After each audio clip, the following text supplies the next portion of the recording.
This is Gresham Street in the City of London. That's the Bank of England there behind us. This is a fake security van, and these are security boxes containing real money. Each box contains £50,000. This is Mark. Mark is our fake security guard, and Mark is a stunt actor, but he has been briefed to act and behave exactly as a real security guard would. This whole area is being protected and surrounded by the police. They are surrounding here from a radius of about 200 yards. Their job is to keep the public away and to intervene if anything gets out of hand. So this is the venue, this is the set for the challenge that I've set myself and have been working on secretly for the last couple of weeks, which is this. Under the guise of a motivational seminar in which I teach my skills to a group of middle management businessmen and women, can I get any of them to steal £100,000 in what they believe is a genuine armed robbery? That's the show. This is the heist.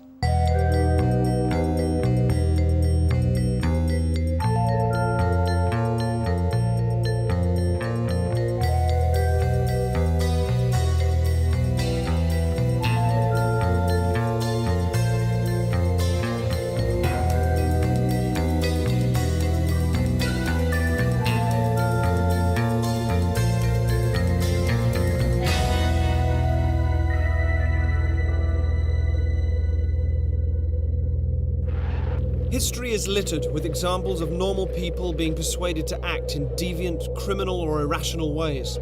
How do you persuade someone to do something they would not normally be prepared to do? Some people might think of hypnosis. However, hypnosis isn't really what it appears to be. It's only a kind of play acting, and no one would carry out an instruction to really commit a robbery any more than they'd murder someone if they were told to. So my real task is to insidiously massage certain ideas and mental states into these people without ever mentioning a robbery, so that hopefully, when the time comes, they will just spontaneously, of their own free will, just decide to do it. And that journey starts at a rather comfortable hotel in Hertfordshire. 13 delegates were invited to an intimate seminar to apparently learn some of my skills. They were amongst the first to answer ads placed in the press, and also to fulfill certain criteria.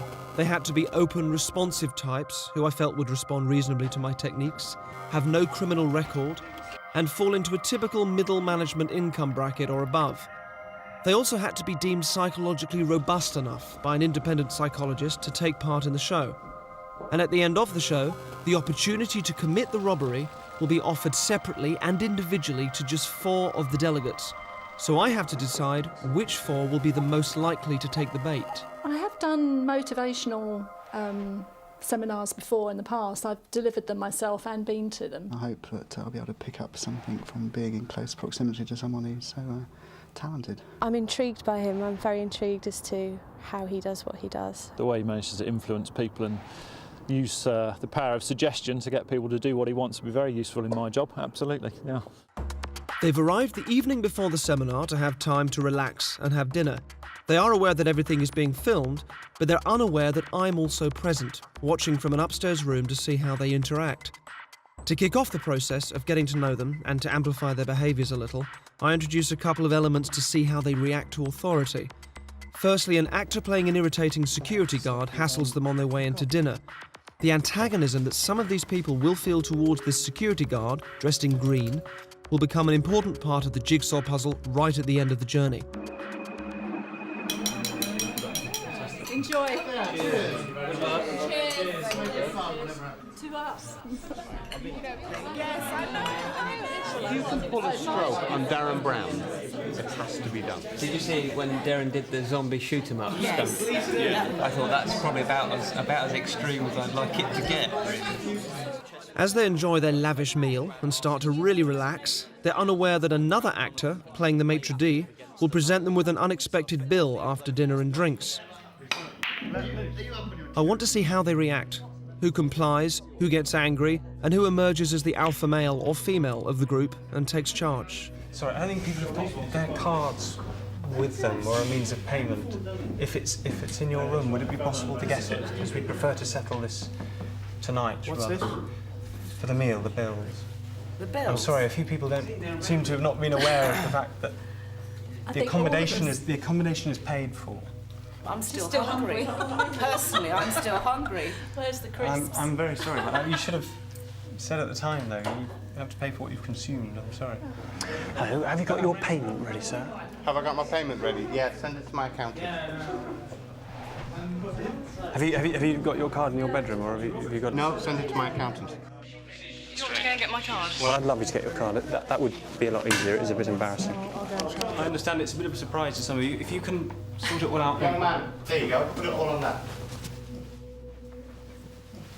Right, okay. Thank you very much. Thank you. Right. Cheers, Paul. Thanks, Paul. Cheers, Paul. Cheers, Paul. Thanks, Paul.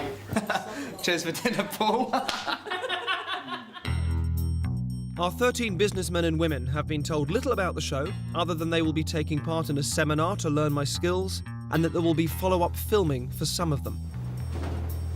I'm going to teach them some genuine skills that I use, peppered with some spurious pop psychology, and quite a lot of bullshit. Very green, isn't it? What does green do to you?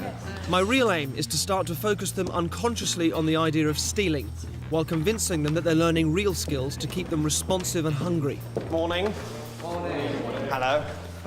Welcome to the seminar, and this is a first for me, so I hope you will get a lot out of it. Should be fun. Okay, so mind mastery. Let's have a look at what we're going to learn, take away with us today. There is no way I'm going to show, even for fun, even for a laugh, that shoplifting should be done or condoned. My task over the next 2 weeks is to see if I can influence a group of middle management businessmen and women to steal £100,000 in an armed robbery. The process begins with a motivational seminar. I have 5 hours to plant the seeds that will lead to the heist. Along the way, there are various levels at which I'm working. Make yourself feel confident about something simply by playing to their natural suggestibility. I encourage them to believe that hypnosis is a real tool which I'm using to cement their new skills. Their belief that I might be secretly hypnotizing them makes them feel that they are learning more, which is a trick employed by many speakers in this industry. Can you feel it? On one level, I'm teaching them useful skills. They'll go away with a basic understanding of how to read people's unconscious cues. You can tell from the movement of the eyes whether or not somebody is making an image in their head of something that's happened, they're remembering an image, or whether they're making something up. What's your mother's maiden name? Edwards. Thank you. Little look up there and to the right. Don't believe a word of it. I'll ask you to go and sit back down again. But thank you. I'm saying it's this hand here. However, face the front for me and just open the hand that contains the coin. Show them the coin on the palm of your hand. Good. Do that. 2 minutes. It helps if you stand up as well. That one's lower down. Move the person around, but... And now you're deliberately forcing yourself to look there. You looked there first time, so it's got to be that one. Well done. I took my friend out for a meal out. I was doing the coin in the hand trick, and I managed to get, I think it was 9 or 10 times in a row, and I wouldn't tell her it was done, and she was so utterly vexed by it. It was great. Also, I show them how to use certain language patterns to change people's behaviour and confuse aggressors on the street. The wall outside my house isn't 4 foot high, and of course, if someone says that to you, your reaction is to just... Wool. Wool. I also show them powerful memory techniques. In one exercise, I have them call out 20 words at random. Carousel. Spanner. Motorbike. Okay. Somebody give me a number between 1 and 20? 4. 4 is a cloud. 15. 15. Carousel. 19. 19. Radio. 9. 9. Goal. Okay, 10 minutes from now, you better do it in the speed it took to write them down. The linking method was so quick to learn, and it is such an amazing thing, and I'm going to teach all my friends how to do it. It's quite impressive that, you know, basically learned the technique in the seminar, and now it's like sort of a week later. I can still remember them now, and that's something that I could never have done. Stand up. We go through the list from the top. Dull takes you to... Wool. Wool. Very good. What does wool now take you to? Owl. Owl. Very good. Owl. Cloud. Owl, cloud, toaster. Toaster. Avocado. Avocado then takes you to... Escalator. Joist. Goal. Pyramid. Portrait. Purse. Goal, pyramid, portrait, purse. Biscuit. Snow. 15 was carousel, 16 was laptop. Laptop. Steak. Spanner. Steak, spanner, radio and motorbike. Radio, motorbike. Excellent. Is that right? And after radio comes motorbike. Give yourselves a round of applause. Well done. 4 things: knowledge, attitude, skills, and habits. Now, on a second level, I'm using metaphorical language to implant important pieces of the jigsaw puzzle connected with stealing and a romanticised view of criminality throughout the seminar. People's guard, those things that seem very kind of intimidating and impenetrable that people put up, it takes nothing. It can be effortless just to move those guards out the way and take this sort of lorry load of kind of opportunities and skills and strategies that they have to use. Right, let's get past that. Anchoring. That's great. Anchoring is stealing an emotion, stealing a response. Importantly, and on a third level, I introduced the idea of triggering emotional states. This will be of central importance to the persuasion process. I tell them to remember times when they felt highly motivated, and then to amplify the feeling. Can you feel it? It amplifies as it goes around. Each time that it goes around, it boosts you, and you get the feeling more and more. I then attach it to the trigger of rubbing their legs. Hold that feeling as you rub your leg, keep the feeling there getting stronger and stronger. After a few repetitions, they can create the motivated state on command just by rubbing. And the more they do it, the stronger the association becomes. All adverts do this. It's classic stuff. It's show you sexy, sexy people, make those images bigger, brighter, closer, bring you into it, that sort of thing. Elicit the emotion that we'd like you to attach to this product. Got that, feeling that, great. And there's the product name, and then it goes away. That's an anchor. You're going to give your gifts. These will be of use later on, don't worry about them now, but these all represent something important to you, so thank you very much. I give them a realistic toy gun each, to apparently symbolise their new role as thought criminals. 4 of the subjects will need these guns in a couple of weeks. I also give them a CD each, which I say contains subliminal messages they must listen to every day. Their belief that I can influence them without them being aware of it is vital to the process. The CDs are in fact blank. They're all pretty similar, but... Can you load it on your iPod? Yes. Yes.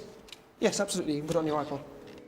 What I want to do now with you is just a consolidation kind of exercise before you go. In the style of such seminars, we finish with a group visualization. Here, I shift the focus of the seminar towards motivation and an attitude of just do it, and reiterate the language of criminality. When a toddler just sees something, wants it, and goes and gets it, nothing kind of stands in its way. There's just that sense of just do it, just get it, and it's like a green light that just says go. Just do it. I also transfer the rubbing leg trigger across to a piece of music. Bring the feeling back. Keep it going. Whenever you hear that music in your head, you can just go for it.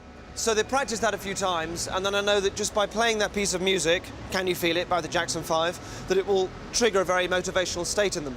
And then much of the process to come will have to do with manipulating that association for my real agenda. But for now, the piece of music and the colour green and that do it phrase are all very powerful triggers for them. What I'd like you to do, after we've done this and we've finished here, you're going to go off and there's a sort of a pub a little way down, you're going to go off and have a drink. There is a sweet shop just over the road. I want you to go steal a couple of sweets, bring them back to the pub, to just reclaim that very childlike attitude which is at the heart of this. That's what I want you to do. Okay. Can you feel it? Can you feel it? Can you feel it?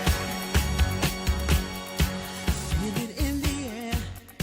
It was fantastic. That's what I thought about. The whole day was great. It was brilliantly organised and it was wonderfully well presented. Definitely in myself, I feel a lot more positive as I'm going about just like everyday stuff, and especially at work. I really like my toy gun. It's brilliant. I get to run around my flat making bang bang noises. It's like being 10 again. It's really, really good. There's a bit of a puzzle with it all. I mean, it is a bit funny. It's not going to make prime-time TV watching a crowd of us learn a few of his simpler tricks and techniques.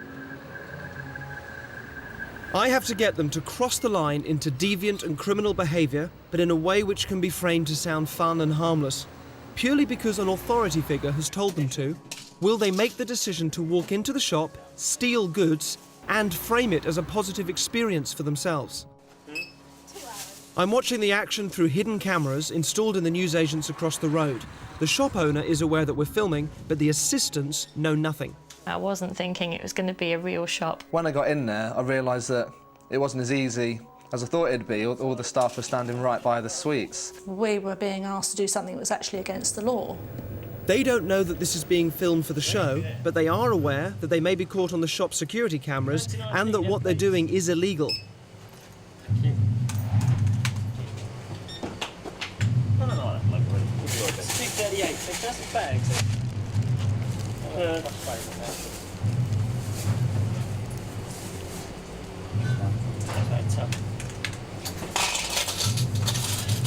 Hello. No.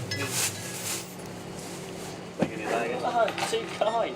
Anything else? Cool, thanks. That's it? My initial reaction when I came back into the pub was actually euphoria. It was like the woman had got 6 numbers on the lottery. She was so hyper and high about it and proud of herself. I think that's something that I hope will actually stay with me, because I think I could probably do with taking a few more risks in life. Slap that full of layers of cheese on it in the microwave, melt the cheese. Out she comes. 10, 25.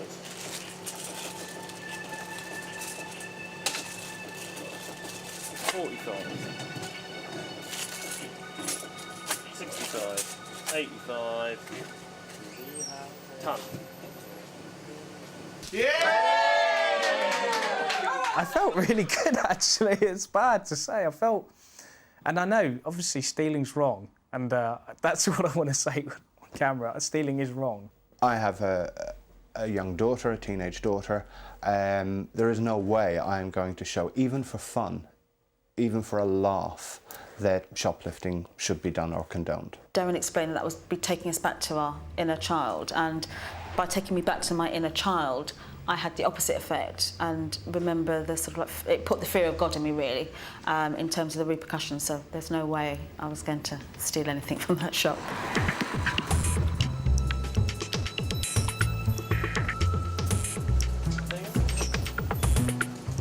I didn't feel guilty, which normally I'd have thought I would have done, but no, not at all. Which was, I'm not sure if that reflects anything on my character.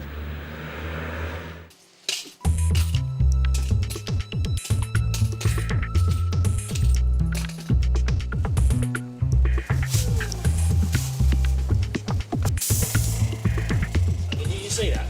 Just literally walked over, picked it off the shelf and just walked out. It was the guy in the suit.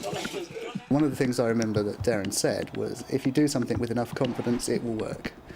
Which clearly does for him, but it didn't for me. I just want to get the please. Well, you can't, no. So you're not in a position to give it away?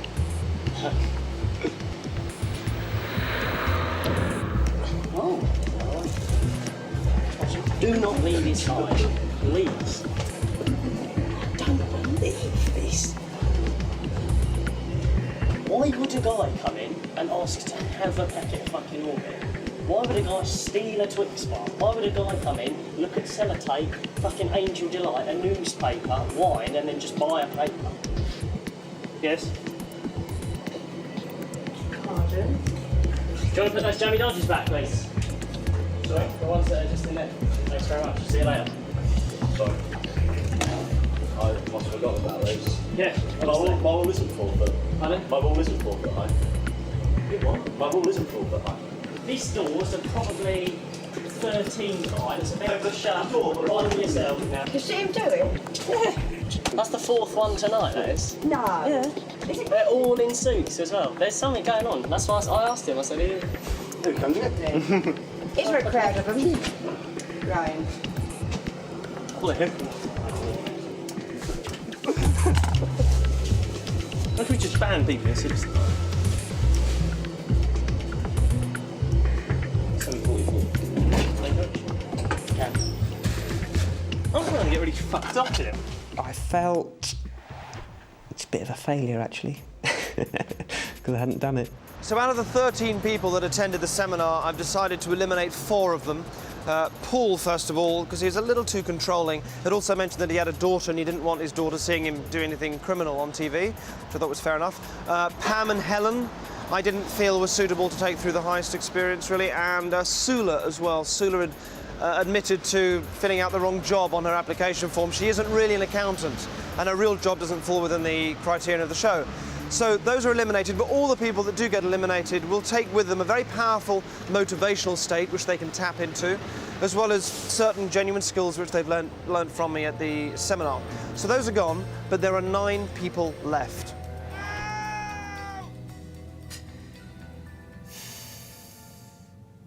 He's in a lot of pain.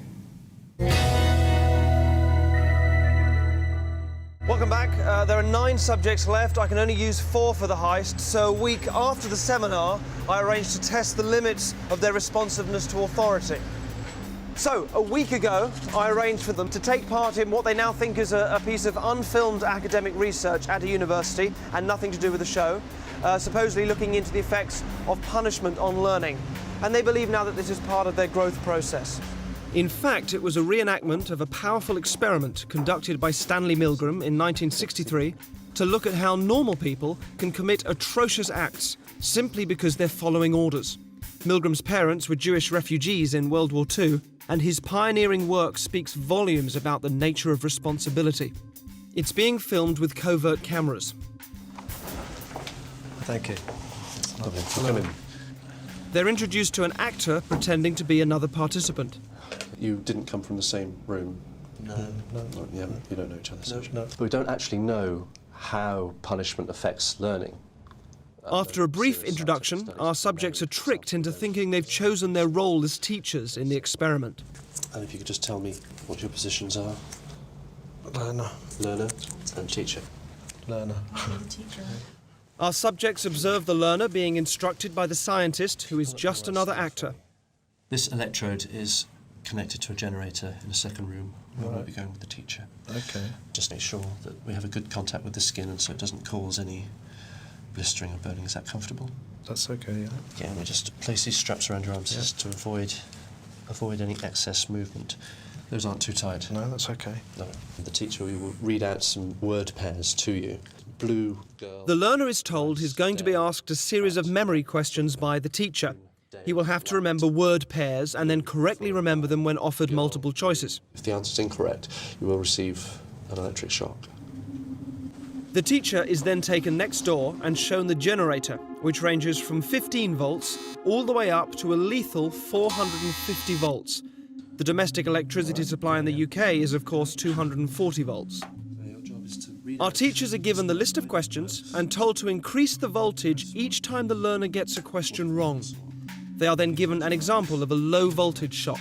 And try and estimate in volts the amount of shock you feel you're getting. Okay. Jesus. Oh, shit. Do you know how much that was? Enough. 75. It was actually 45.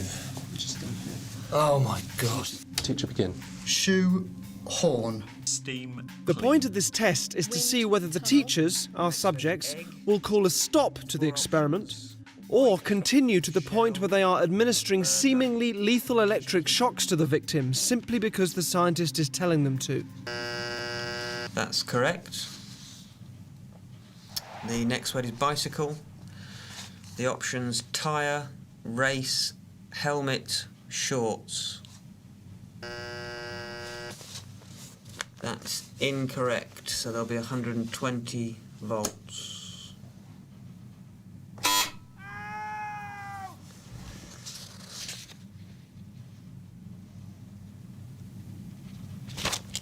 I don't think I want to do this anymore. If you could continue, please, teacher. There is... No, I don't think I'm going to do anymore.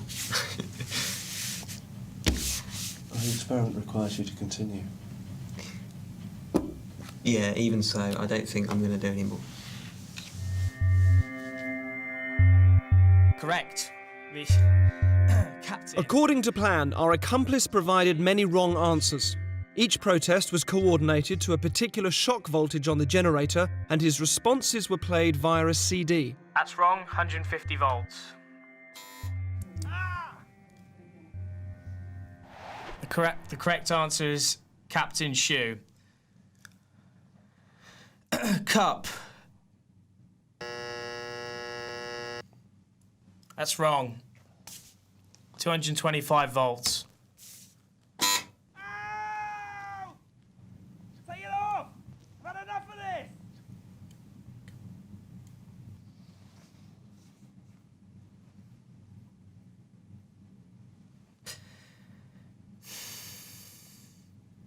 He's in a lot of pain. Continue, please. But he's not comfortable. We must continue to the end of the experiment. Whether the learner likes it or not, he has to go on until he's learnt the words correctly. Okay.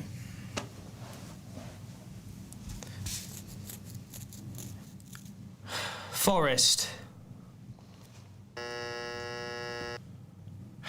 That's wrong, 240 volts.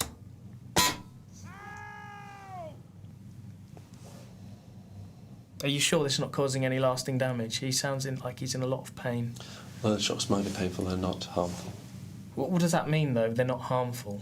Sorry, I'm not getting you. When you say that they might be painful but not harmful. They cause no long-term damage.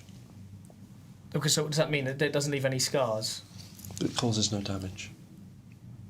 That seems very cold and calculated to me. This doesn't seem like a very. Anyway, golden.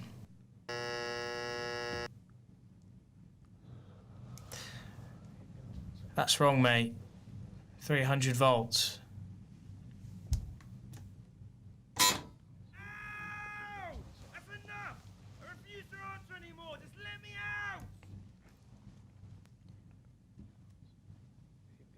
Staple. The options are diet, jar, balcony, and bowl.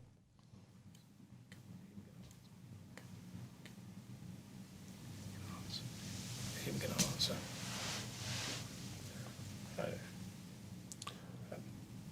If the learner doesn't answer in a reasonable time, say 4 to 5 seconds, then you have to treat the answer as wrong and follow that procedure. Did you hear that, learner? Just any response, mate. Come on. Wild guess. Please continue. 345 volts, if you're still with me. I'm sorry.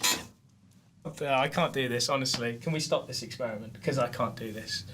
If you don't continue, we'll have to discontinue the experiment. Yeah, okay, fine. That's fine. I'm not going to do this. Incorrect. 405 volts.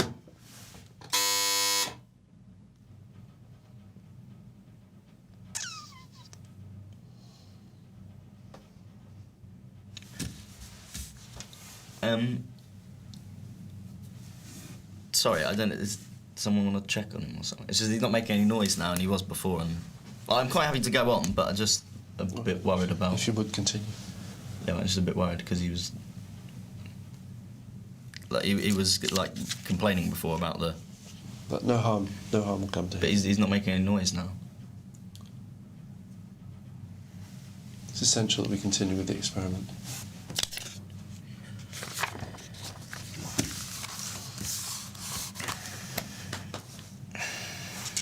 Balcony. Incorrect. 450 volts.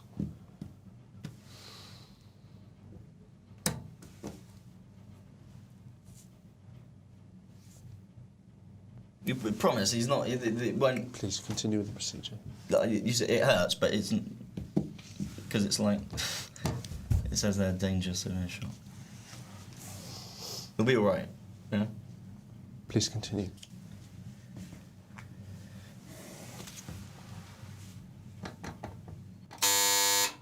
Okay, I think we'll discontinue the experiment there.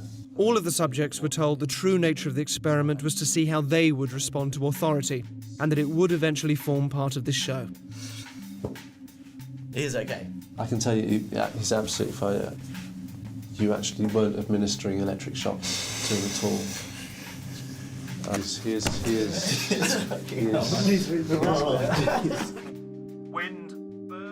In the original Milgram experiment, psychologists were asked to predict how many people would continue to the point that they were administering the highest shock on the board. Their prediction was 0.1%. They were wrong.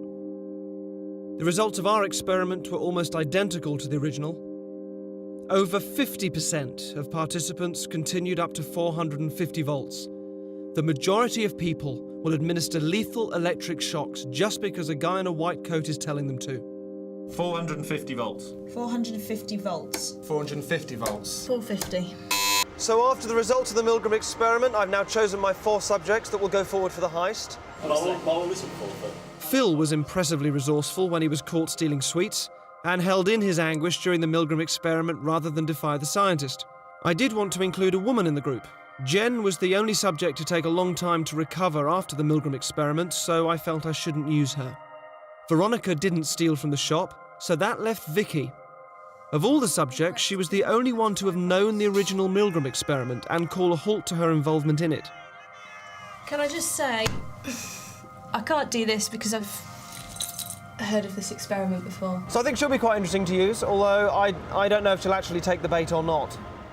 Ali stole most from the shop, seems to be highly responsive, most outgoing, and seemed most happy to continue the experiment until he was stopped. Well, shouldn't it have made more notches on the thing? I'm sorry. Danny stopped the experiment, but in such an outspoken way that I suspected he would have real strength of character to bring out. It's not even reacting anymore. So this now brings them all up to yesterday afternoon, and there are a couple more pieces of the jigsaw puzzle I need to put into place. The motivated state in itself isn't quite enough, so I need to turn it a little more aggressive for them, but without ringing any alarm bells. So I have them create a feeling of aggression and attach it to the trigger of a squeezed fist.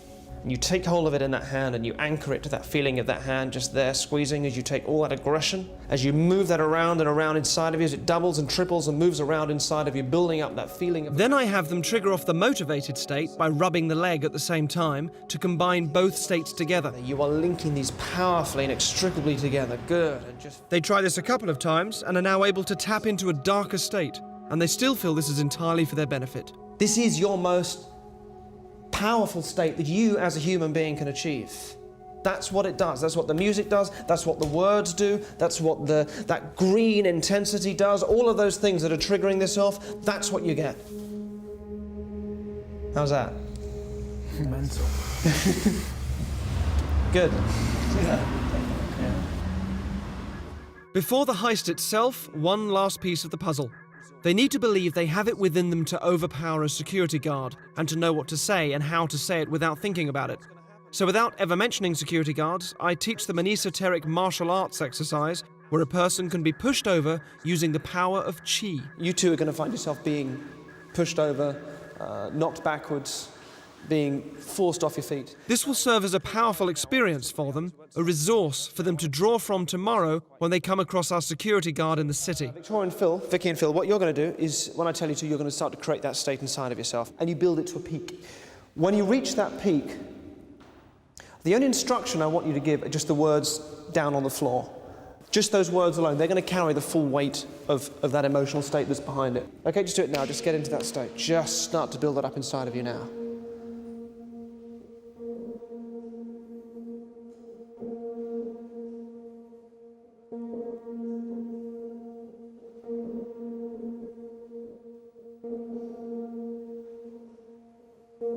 When you feel it peak, just say those words down on the floor now, that's all you say, and you keep it focused and you push those two back.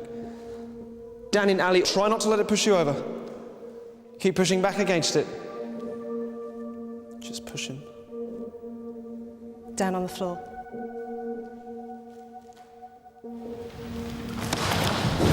Now, of course, it's not chi or energy at all. In reality, the person expecting to fall over succumbs to the suggestion and topples off balance. But the people apparently pushing come to believe that they have a powerful and invincible state to tap into. Down on the floor. That's what I want them to believe. I felt very tense. It was almost as if I could physically push him without actually touching him. Saying down on the floor was like passing the energy across, like throwing something at them. What I felt was just this sort of invisible energy, you know, it just sort of crashed against my chest. You followed every aspect of the persuasion process from the last couple of weeks. A certain phrase, a certain colour, a certain piece of music have been used to induce a state of wanton recklessness and aggression and a just-do-it attitude. Other factors also support the process. The titles on the screen and the language used at the seminar. The supposedly subliminal CDs which left them feeling malleable. The toy plastic gun which romanticises the idea of a criminal. The green security van. The animosity felt towards a security man in a green uniform already, who happened to be wearing the same badge as our guard in the street. Finally, the oil painting of a security van hidden on the wall at the seminar.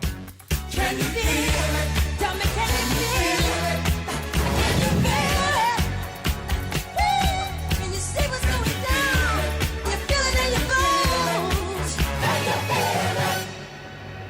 Everything should now be in place.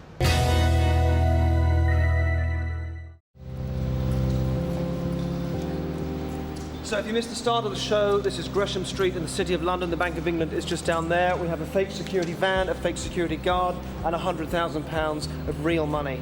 There are 15 cameras watching this area. We have no idea what's going to happen or if anything's going to happen, but we just hope to cover it as best as we can. You have followed every aspect of the persuasion process so far. Nothing has been added or taken away. It is the linking of certain emotional states to certain triggers, piece of music, colour, certain words and so on. Our participants have no idea that they're going to be filmed or that anything has been set up, and we don't know what they're going to do. This is nothing we've been able to rehearse, and if it doesn't work, we will just show it to you not working 4 times in a row.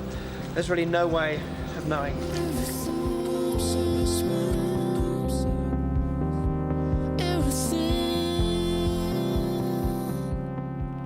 This whole area has been cordoned off from the public and is being supervised by the police. Our 4 subjects have been told to expect a phone call and that they'll have to travel into the City of London for a final motivational session. Hey, how you doing? It's Derren. Hello. Just about to pick you up. There's a car just around the corner is going to come and get you, so if you can grab your stuff, and I will see you in a bit. I think the car's going to drop you just down the road, so you've got to walk up the last bit by yourself.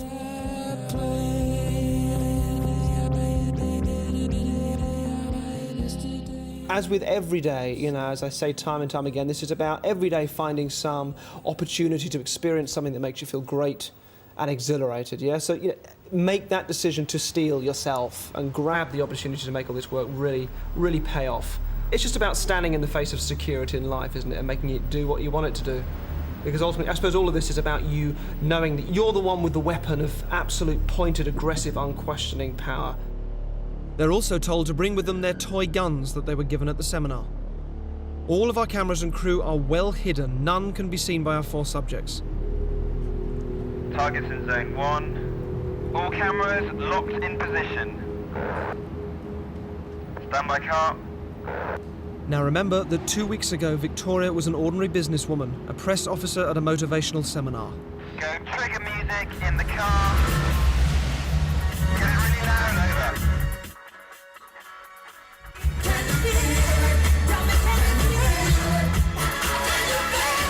Security guard. Time mark, 35. Time, can you bring...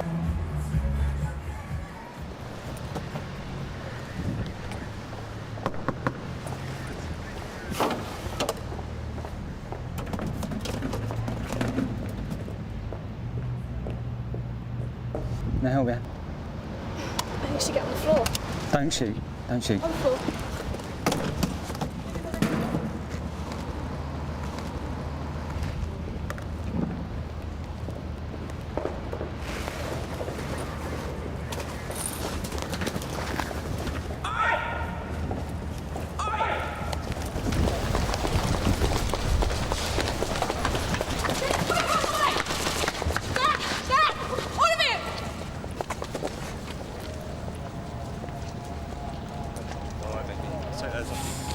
Cheers, Vicky. Come with me.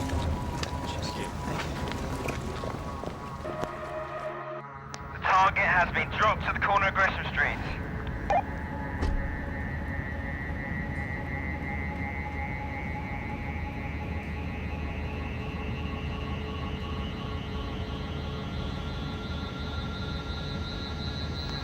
Target's in zone 1.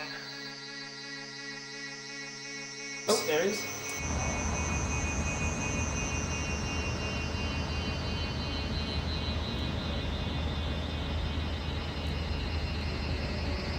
Standby car. Go car. Cue music.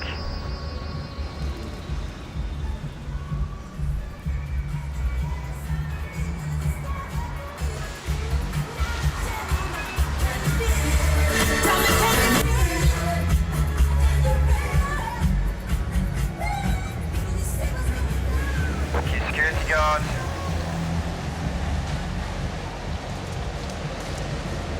Excuse me, sir. Sorry to interrupt proceedings, but this is a hold-up. Get down on the floor. Get down on the floor. On your front, on your front. Move over. On your front. Okay, don't move. Hands on your head.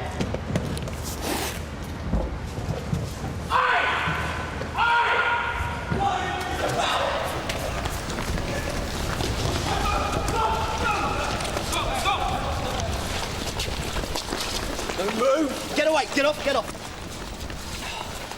It's okay, Phil, it's Derren. All right?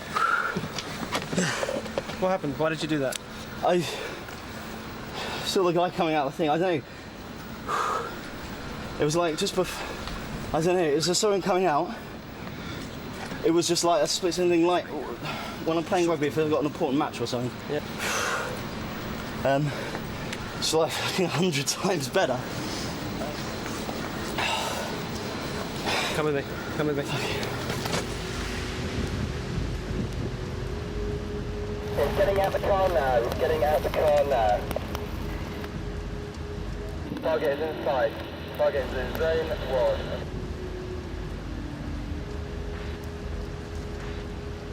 1. And cue car.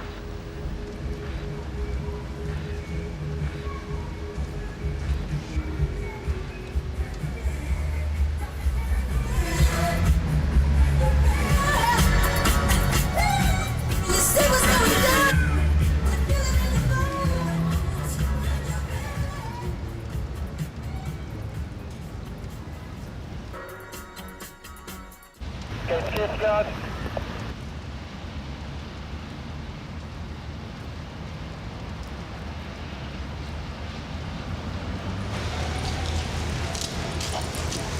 Excuse me, mate. Put down, get down on the floor. Down on the floor. Down on the floor. Do it. On your front. On your front. Right over. Stop looking at me. Right over. Stop looking. Face front. Look forward. Look forward. Tell you what, mate. You try anything, you're dead, alright? Go on in. Look forward, mate, or I'll fucking put it in your head. Look forward. Mate, if you move, I swear to God, you're dead, mate. If you've got family...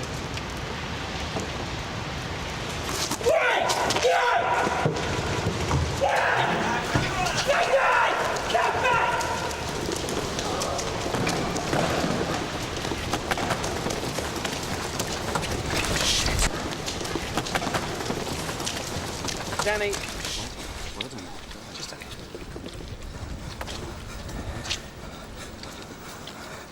All right.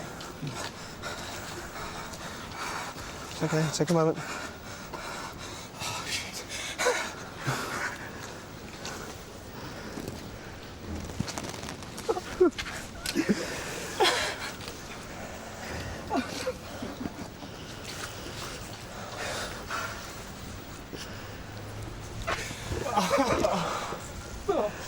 You bastard, Derren.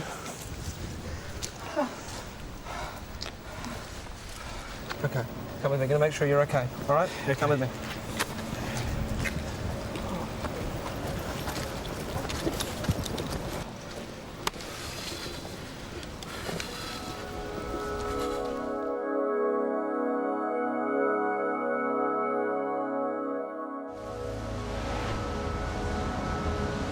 A visual on target. Target is on Gresham Street.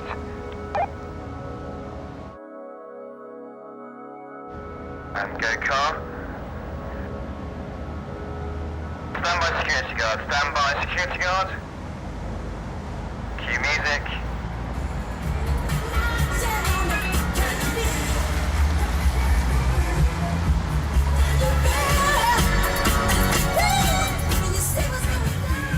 Cue security guard.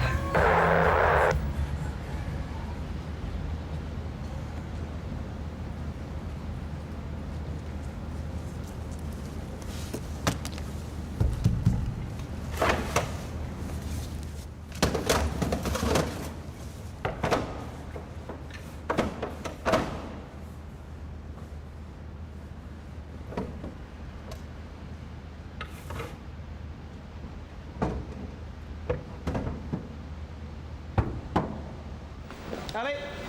Ali!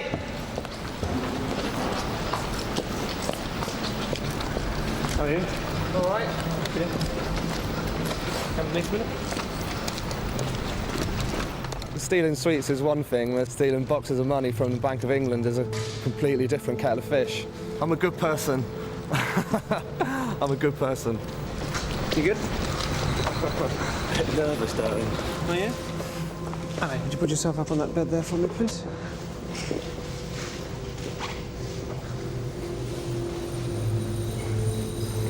Okay.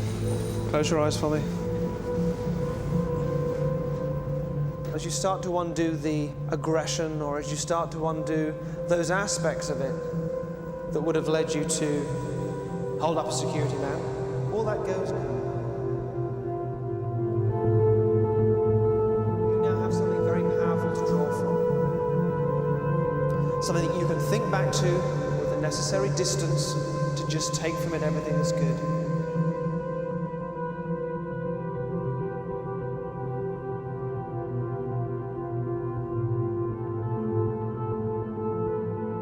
The last couple of weeks have been the most fun I've had in ages. It's been brilliant. I've taken away a sense of power, a sense of achievement, a sense that anything is possible, really.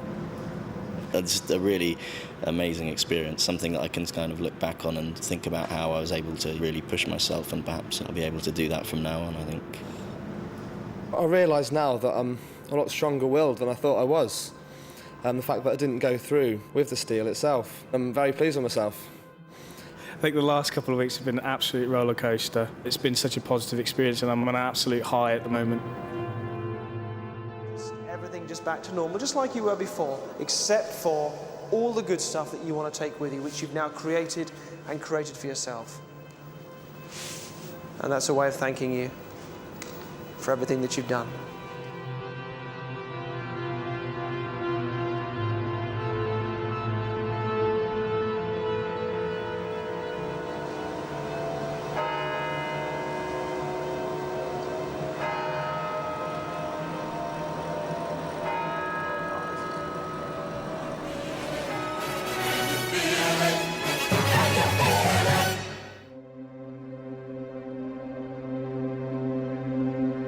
Good evening, and welcome to Derren Brown's Infamous. Ladies and gentlemen, please welcome Derren Brown.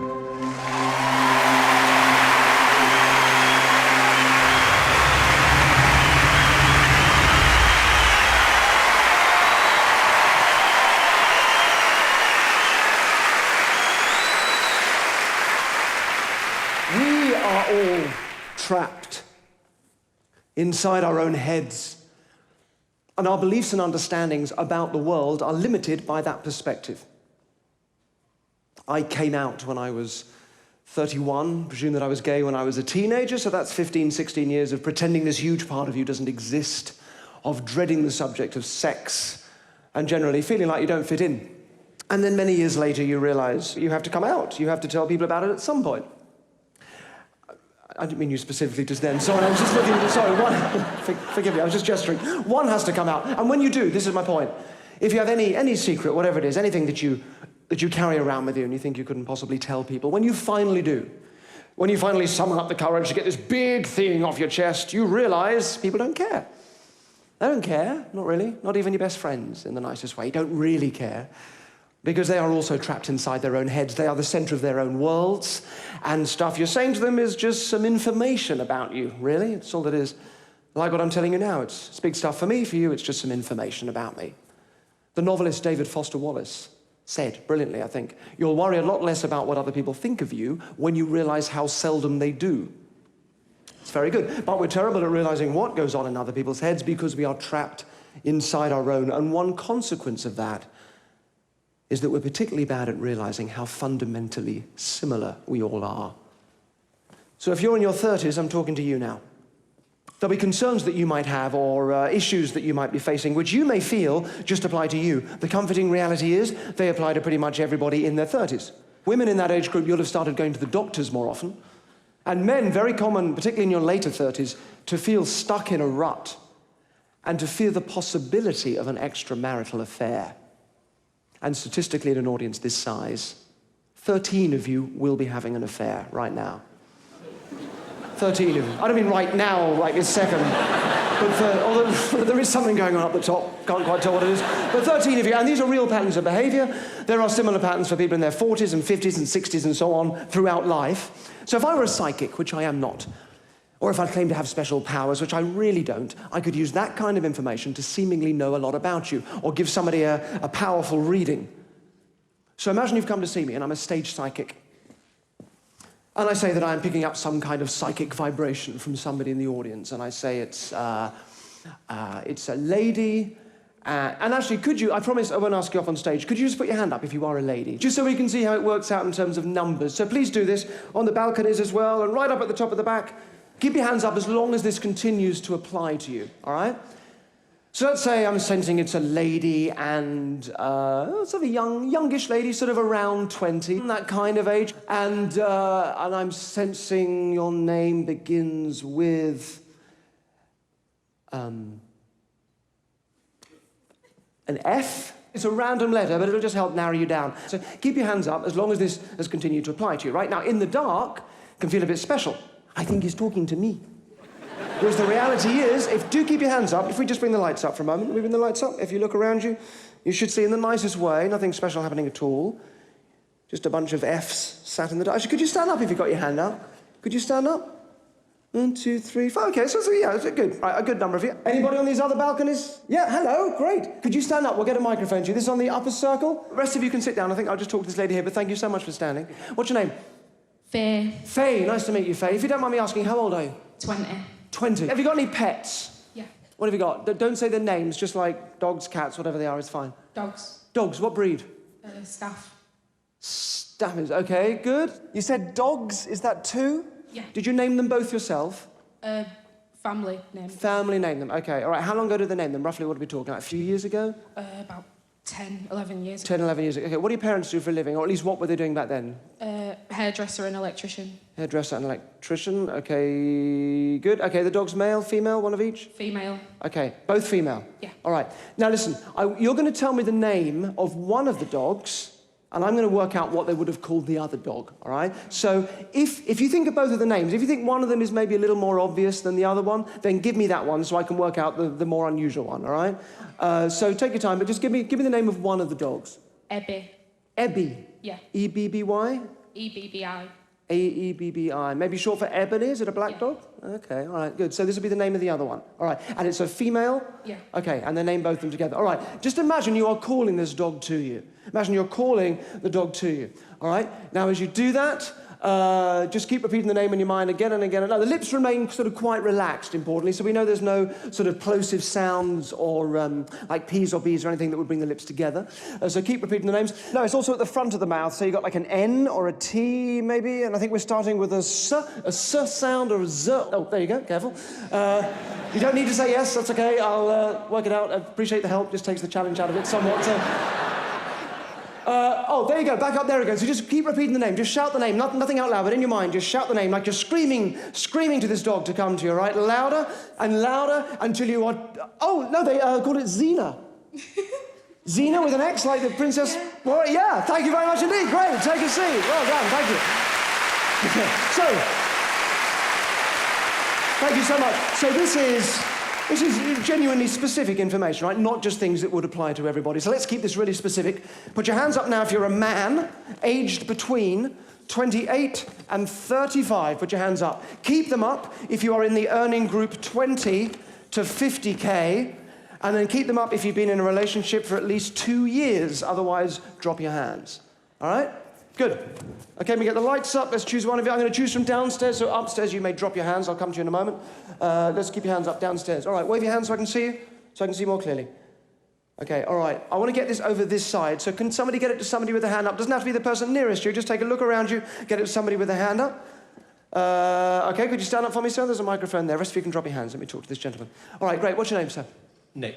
Nick. Okay, Nick. So we're going to go really specific, Nick.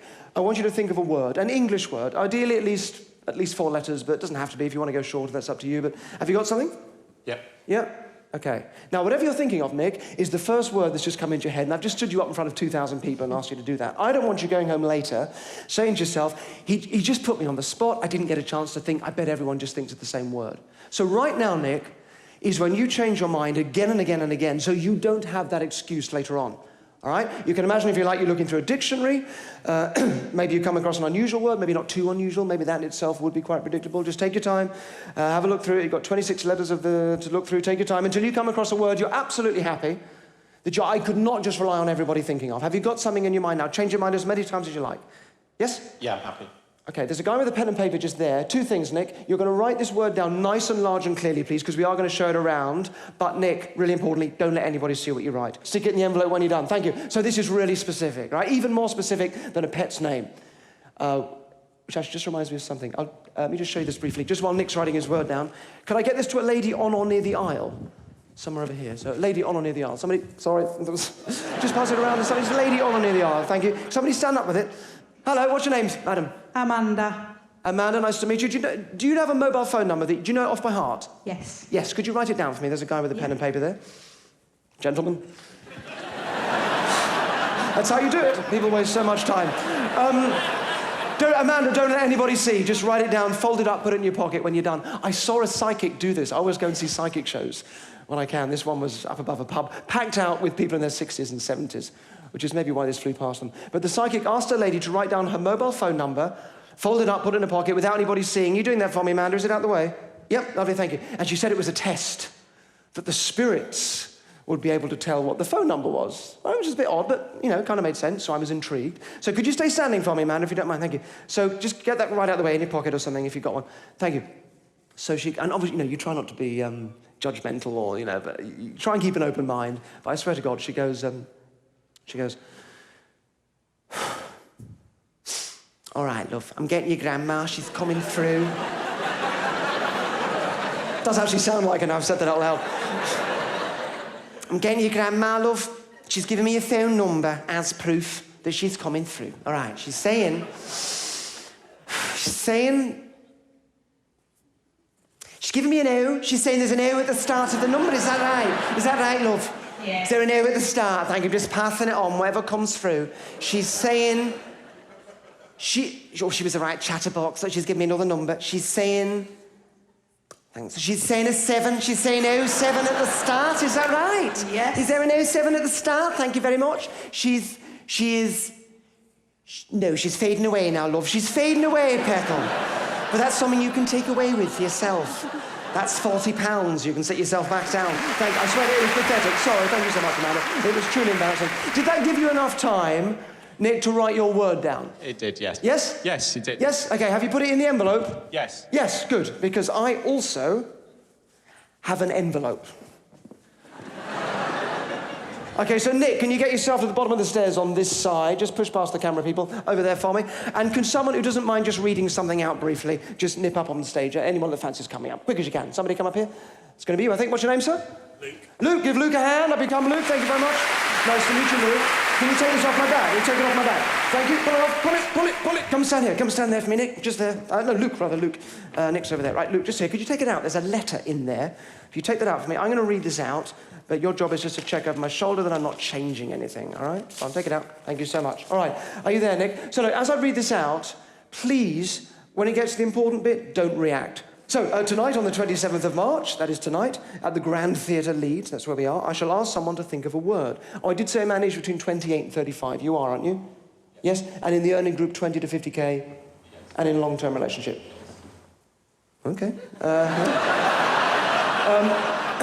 The fact the weather has been cold and overcast today, so you start thinking more about inside sort of things, indoorsy things. The language I used when I asked them to think of a word, and I was using very visual language with the dictionary and so on. The fact that I've stood them up, which means they'll be thinking under pressure, and I got you to change your mind again and again and again, which sort of increases that pressure and starts to kind of push them down certain avenues. All these and other subtle factors will combine to, hopefully, psychologically force the person to think of a particular word, which is film, all right?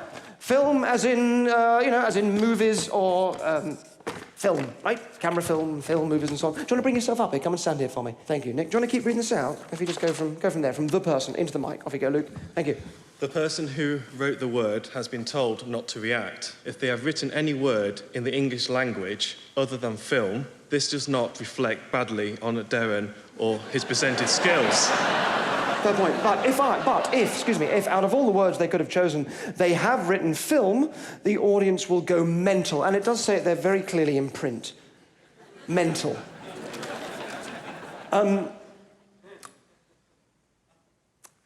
You've got this look like this hasn't worked, and I think I know why.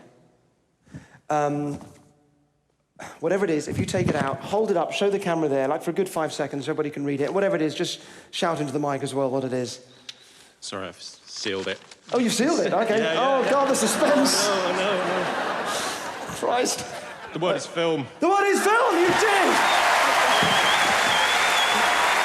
There you go, keep on at that, isn't that better? Like, thank you so much. Thank you very much, Luke. Thank you too, Luke. Luke and Nick! Thank you so much. I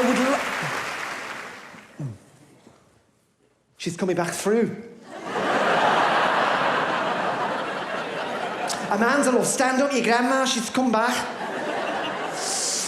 All right, she's saying there's a number in your phone number, like a 5 or a 3 or a 9. Yes. Which one? 3. 3, that's what she's saying now. She's showing me a 3 very clearly. The others have fading away. There's not a 222 in the middle, is there, love? 222? No. No, that's what she's saying. There's not a 222 in the middle.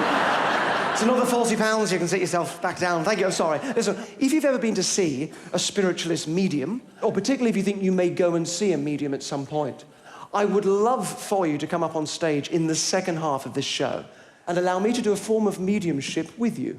So if this appeals to you, and you are 18 or over, can you bring yourself to those stairs? In the interval, they'll bring you up when it's safe to come up. But first, I would love to give one of you a gift, but a real gift. The gift of a trance state. And this trance state will be such that for the brief amount of time that you are in it, it'll be the equivalent of spending a week at a really expensive, exclusive spa somewhere. So I'm only going to choose one of you to give you the full experience. But nonetheless, you can all take part in this and get a taste of it and feel what it's like, because it's so good for you and it feels amazing. So if you'd like to do it, please, stand up. Up you get. Up you get. Come on, feet flat on the floor. Stand yourselves up. If you stand with your hands down by your sides, and stand with your feet about a hip's width apart, so you can stand quite solidly, quite comfortably. Good.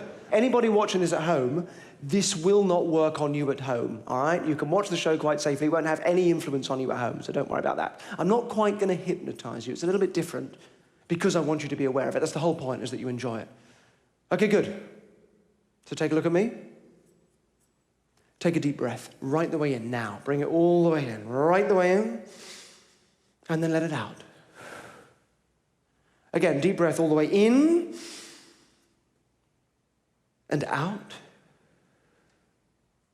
And again, all the way in and out. Now, tense up the muscles in your feet and your legs. And with your eyes closed now, listen very carefully. You're keeping your eyes closed. In a moment, I'm going to count to 3 and click my fingers. When I do, you will go straight down into this sleep state. You'll remain standing.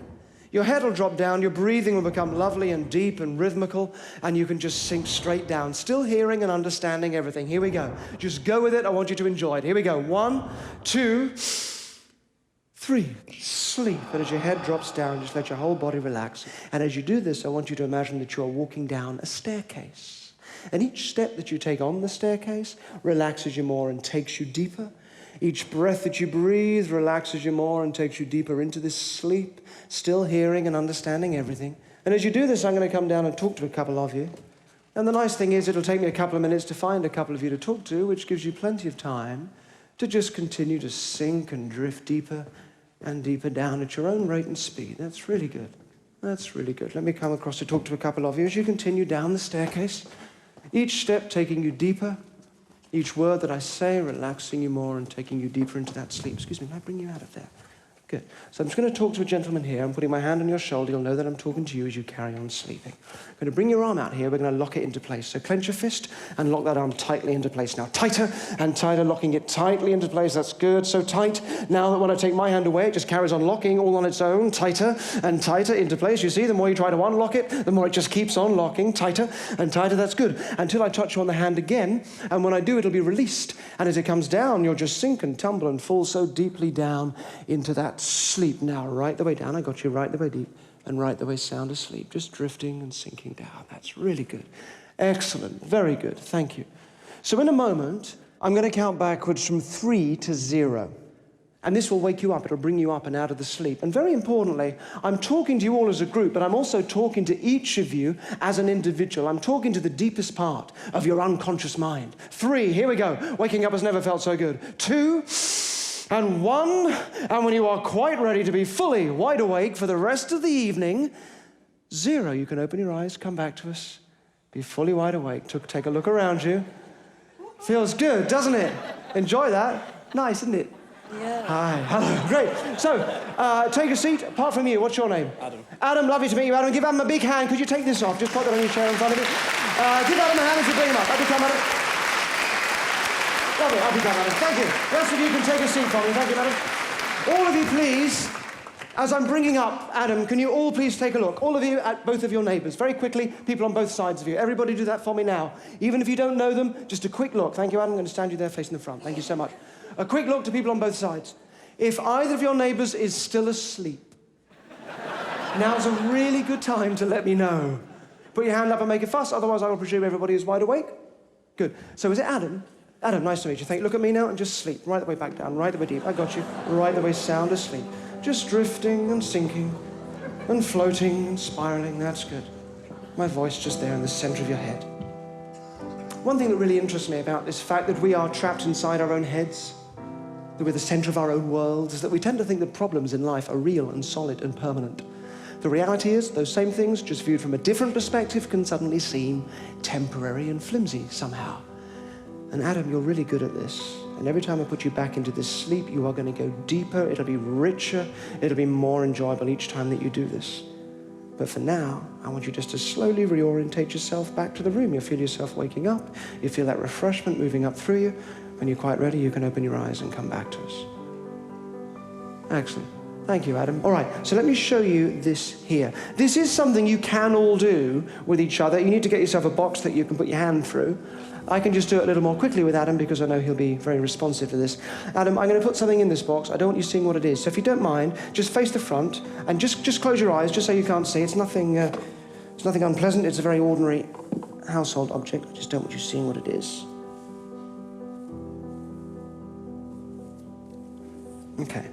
Okay, Adam, you can open your eyes now for me, thank you. Can you put your hand flat on top of the box? Maybe take a sideways step towards it as well. Please don't look at what's in there, thank you. All right.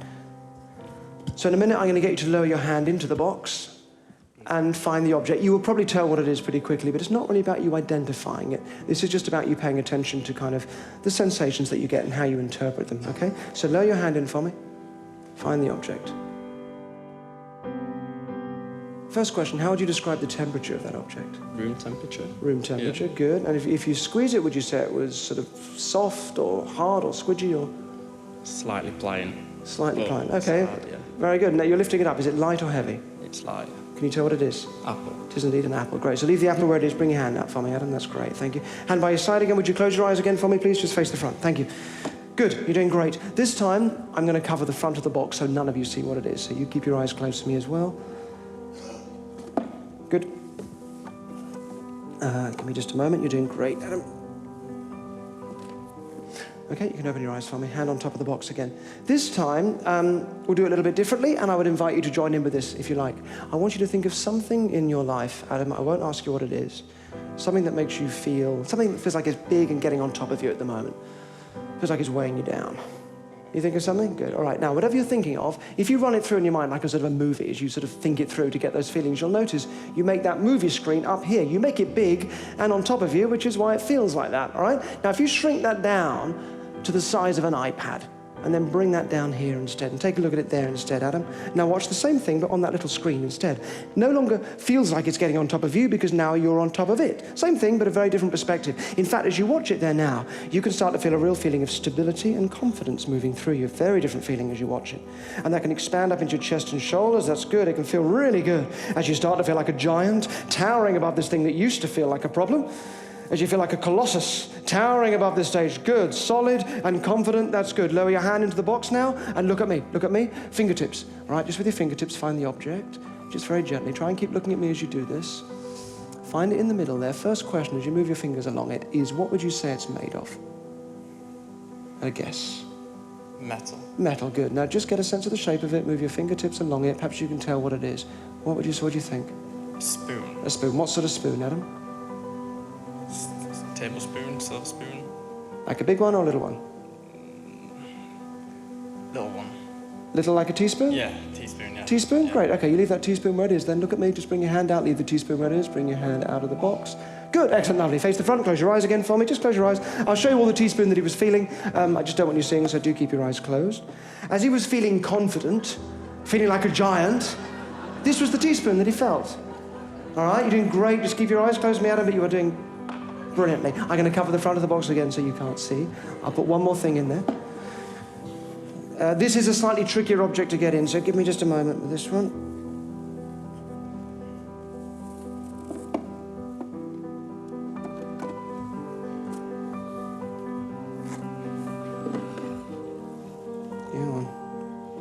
Okay, keep your eyes closed. It's a little longer, Adam.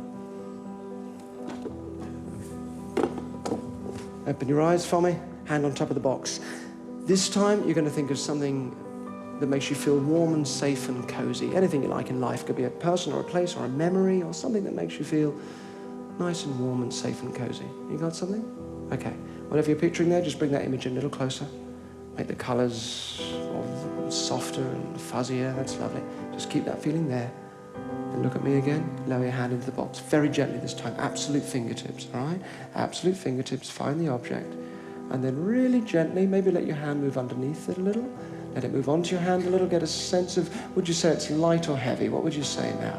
Light. Again? Light. Light, very good. Now, a more complicated shape this time, Adam. So take your time with it. You might be able to get a sense of what it is. If you take your time and feel the shape of it and the contours, what do you think it is? Glove. A glove? Yeah. What sort of glove? Like a woolly glove or a leather glove or a woolly glove. A little louder, please. A woolly glove. A woolly glove, great. You leave that woolly glove where it is then, please. Bring your hand out for me. Bring your hand out, very gently, let it, good, lovely. Hands both sides, close your eyes again for me. Thank you, and I'll show you all the woolly glove that he was feeling. I just don't want you seeing again. So, perhaps we can get that. So thank you, could you take that for me? Lovely, great, thank you. Open your eyes, face the front for me, good. Clearly an odd reaction for you, I realise. Thank you. Clearly they were seeing something there that you weren't seeing, I realise that. But I'm sure your friends will explain to you what happened when you join them again. Come forward for me. Point is, you're very good at this, Adam, right? And I'd like to give you this trance state as a gift. But this is going to happen in the interval, is that all right? Oh, yeah. Who are you with here tonight? My mum and my sister. Your mum and your sister, okay.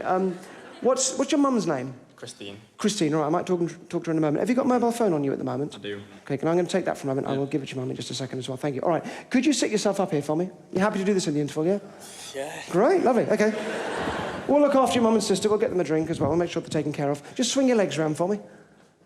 And then, yeah, and then lay back as well. So we'll check the pillows in the right place and you're comfortable and just get yourself comfy. All right, and put your legs out. And good, now sit yourself straight back up. Happy get, lovely. So,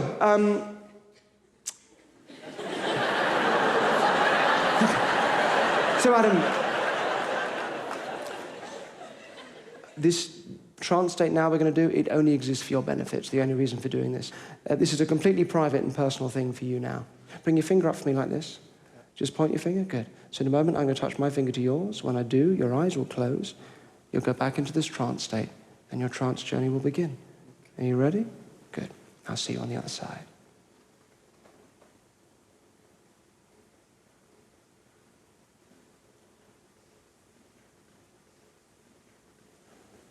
Excellent, Adam. That's really good. Thank you. And Adam, you can now just sleep. And as you sleep, you can drift and sink back down that staircase. As you sink deeper, everything else happens 100 miles away. And just to make sure that your experience is really kept quite separate and private and detached, we're placing a sort of cocoon around you, just to make sure that your experience is kept quite separate as you sink deeper and deeper down into that trance state. And everything else happens 100 miles away as you continue down that staircase. That's really good. So I can talk to all of you, and Adam can hear me. It just doesn't distract him as he sinks deeper down into his trance state. His mum, Christine, could you stand up for me? Where are you? Over there somewhere, I guess. Hi, Christine. So I'm going to ask you to draw a picture. There's a couple of things that are important, so please, I want you to understand this. First of all, it needs to be a drawing of something that is a real-world physical object, something you could actually touch, as opposed to just like a geometric shape or a design or something like that. Does that make sense? Okay. And if there's anything else that you just think that Adam might think that you personally would draw for some reason, then ignore that as well. All right. Can you think of something suitable now? Yeah? Perfect. All right. Whatever you draw, there's a guy with a pen and paper at the side there. When you've drawn it, Christine, can you write underneath what it is? Then you won't worry about how accurately you've drawn it as well. So write what it is, but don't let anybody see, including the guy with the pen and paper and none of the cameramen or anything like that either. When you've done it, remember, write underneath what it is and then seal it in an envelope. You should have an envelope there as well. Thank you, Christine. If you can go and do that for me now. Thank you. So while Christine's doing that, let me explain what's going to happen next. We're going to take an interval. If during this interval you would like to come up on stage in the second half, if you have a genuine interest in the possibility of mediumship, please bring yourself to the bottom of the steps on that side there. They will bring you up in the interval when it's safe to come up. When you do come up, take a look at Adam, he's sleeping quite soundly, and then come and sit yourself down. Did that give you enough time to draw your picture, Christine? Yeah. Great, could you bring yourself up here for me? Thank you. Great. So first of all, I'm just going to give you Adam's phone. I just took off him up there, so you've got that. Thank you. And could you write your name for me? In big letters, you can lean on this if you like, but just right where you've sealed it, right across that join, so you know it can't now be tampered with, right across the join. Thank you, Christine. Lovely, thank you. I'll put that there. Thank you, and you take his phone. Thank you. So come over here for me. Come and take a look at your son, who's sleeping quite soundly. There's a couple of things I need to ask you to do, and they're both really important, all right? First thing is, you have to keep that a secret. Now, no one saw what you drew, did they? No, great. So please keep it a secret. Don't even tell your daughter that you're with here as well. Absolute secret. The other thing is, every 2 or 3 minutes throughout the interval, can you please remember, in your head, just say to yourself, Adam, I drew a... And then whatever it is, as if you were kind of whispering in his ear what it was. But that isn't out loud. That is just silently in your head. But you must do it. You promise to do that, even though that sounds a bit odd. All right, lovely. Thank you. Well, there'll be an usher to take a drink order for you both, and we'll make sure you're taken care of. But thank you so much. And I'll speak to you in the second half. Thank you, Christine. So I'm hoping that while Adam sleeps, that he'll be able to intuit at some level what his mother has drawn and sealed into that envelope.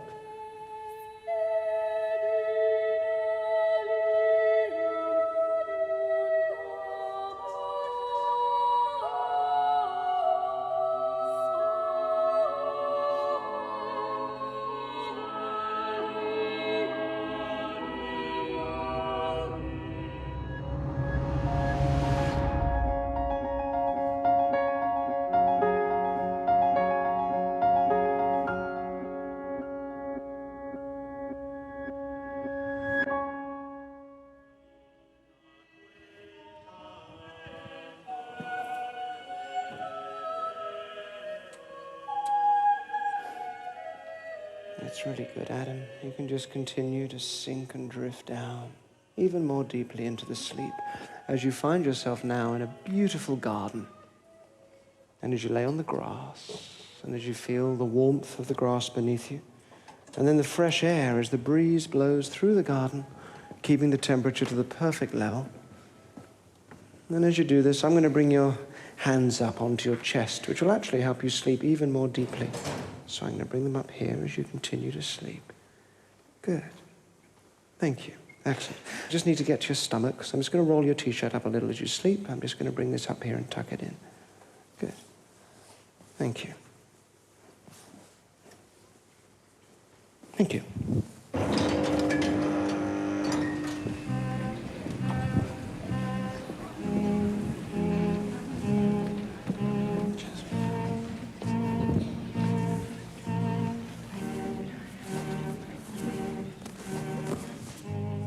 So I thought in this half of the show I would talk to you about some of my obsessions.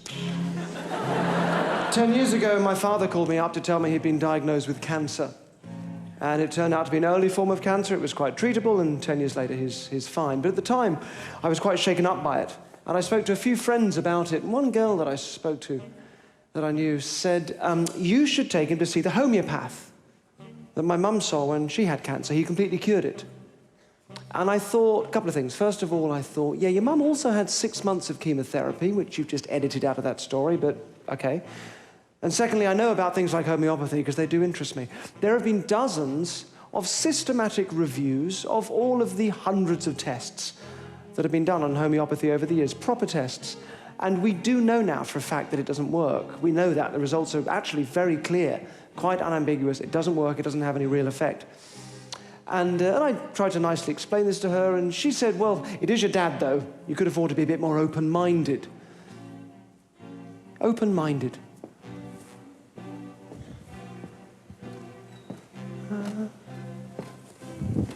Thank you. Stand you just there. Okay. Stay still. Hold your hands out. Lovely. In the Philippines, if you have cancer, there's a form of treatment available to you where the surgeon, without using any instruments or any knives, uses psychic vibrations to enter the body of the patient. So you will feel, Adam, a little bit of poking here for a moment, and then all of this just happens 100 miles away. That's good.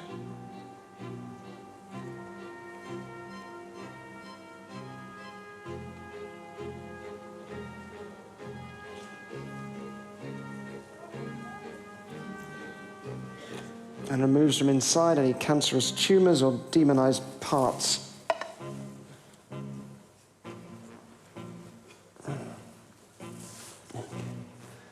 You okay? Yeah.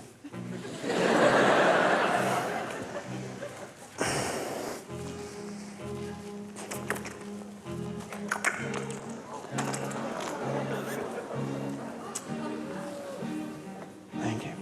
Would you sit yourself back down again? Thank you. Of course, it's a conjuring trick. It's a really ugly scam called psychic surgery. And sometimes, rather like with homeopathy, sometimes people do get better, surprisingly, either because they were just going to get better anyway, or because of the placebo effect, which just means that for some people with low-level conditions, their belief that this is actually going to help is enough to create a genuine improvement, which is great for those people. But clearly not the same as saying that this is an effective treatment or something that you'd want to use instead of medicine that does actually stand up to testing, let alone anything, sadly, that's ever going to help cancer. But hey, got to be open-minded. Being open-minded, it doesn't mean just believing everything because you'd like it to be true. Being truly open-minded is about being prepared to change your beliefs based on the evidence or the lack of evidence. Otherwise, you can be so open-minded that your brain falls out. Hold that thought. Going to come back to it. Thank you, Adam. That's really great. I'm going to bring this back down now. And Adam, you can now take all the time that you need to completely and slowly wake up out of the trance. You will feel this refreshment move right the way through you, right the way to the top of your head. And when you're quite ready, you'll find that your eyes will open all on their own, and you'll be fully back with us. Take all the time that you need. Hello. Hi. Just want to sit yourself up. Take your time. Just slowly sit yourself up. Don't worry about any blood on the sheets. That's fine. Just up you get. Swing yourselves around. Just swing your legs around that way. Just pop yourself there for a moment. Let me get you some water. You've got a bit of a dry mouth. I can get a microphone as well. There you go. I haven't touched that one. There you go. Have that. Can I just get this in there? Can I just move your leg there for a bit? So look, you were great. What's it like coming out of it? It feels pretty good, doesn't it? Yeah. Yeah. Bit sort of spaced out, but it feels good, yeah? There's a bunch of people up here behind you, by the way. This is the second half of the show now. So great. Listen, one thing. Do you remember this box? We could bring this box out again from Adam. You remember you had your hand in this box before. So look, if you look through the front, it's important you look. You'll see there's nothing in there. And you can all see from the back there's nothing in the box, right? So put your hand flat on top for me, Adam. So look, there's nothing in there, right? But in a moment, you're going to lower your hand in. And as you do, I'm going to count from 1 to 5. And you will feel something inside the box. Something will come from the back of your mind down to your fingertips. You'll be able to feel it in the box. You'll be able to describe it to me. And you'll do a really good job of describing that to me. So here we go. Lower your hand in now as I count. Look at me. 1, 2, 3. There you go. 4. That's good. 5. So your first question, Adam, is this thing that you're feeling, does it feel like something living or something man-made? Man-made. Man-made. Okay, good. All right, so take your time with it now. I just want you to carry on just describe to me what sort of surface. Can you tell what it's made of? Is it like solid? Is it plastic? Is it furry? Is it what kind of surface you're getting? Like plastic. Like plastic, okay. Yeah. Can you describe maybe its shape to me or what you're sort of, what's it like? Cylinder. Okay, great. Yeah, but not really cylinder. Go on. So it's sort of cylindrical, sort of, yeah? Yeah. Go on, so keep going, keep talking me through it. What are you feeling, what are you feeling at the moment? Spikes on the back. Or something like that. So it's like cylindrical but with spikes. Can you recognise it as being anything? Feels a bit like a plane. Oh, like an aeroplane? Yeah. Okay, what? Like, yeah, just like a toy plane when you were a kid or something. Okay, well can you find the wings? Are there wings on it? Yeah. Yeah? You're feeling them now? Yeah, pointy things, yeah. And so the spike, I guess, was like the tail fin of the plane. So does it point at the other end? Is there like a nose to it as well? Yeah. Can you feel windows? I mean, are you feeling like... No. You're not getting windows, okay, but you're getting the shape of a plane. So you've got the nose at the other end. Yeah. Do have a look at it as you're doing this, because it's really interesting. If you look at it, you'll see there's nothing, you know there's nothing there, I'm sure, but you can see. What's that like? It's weird, man. And you can all see from the back, there is nothing. You can see there's nothing in there. So is there anything else, or is it just an aeroplane? No, I can just feel an aeroplane. Okay, all right. Well, why don't you leave the aeroplane mode? Just bring your hand out for us. That's great, Adam. Thank you. Yeah. So look, while you were asleep, your mum drew a picture and has been sending this to you sort of mentally, telepathically through the interval. Before we get too excited, it probably won't be an aeroplane, but there should be a good connection between the two. So it might be something to do with travel. It might be something like a car, or a lorry or a bus or something like that. We'll have a look and see what it is. But I chose your mum rather than your sister here as well because you'll have the longest connection with your mum. So we'll see. Do you want to... Oh, Christine, you didn't tell anybody what this was, did you? No, great, okay. I'll let you have a look first, but I'm quite intrigued to see what this is. Maybe you can show the camera as well.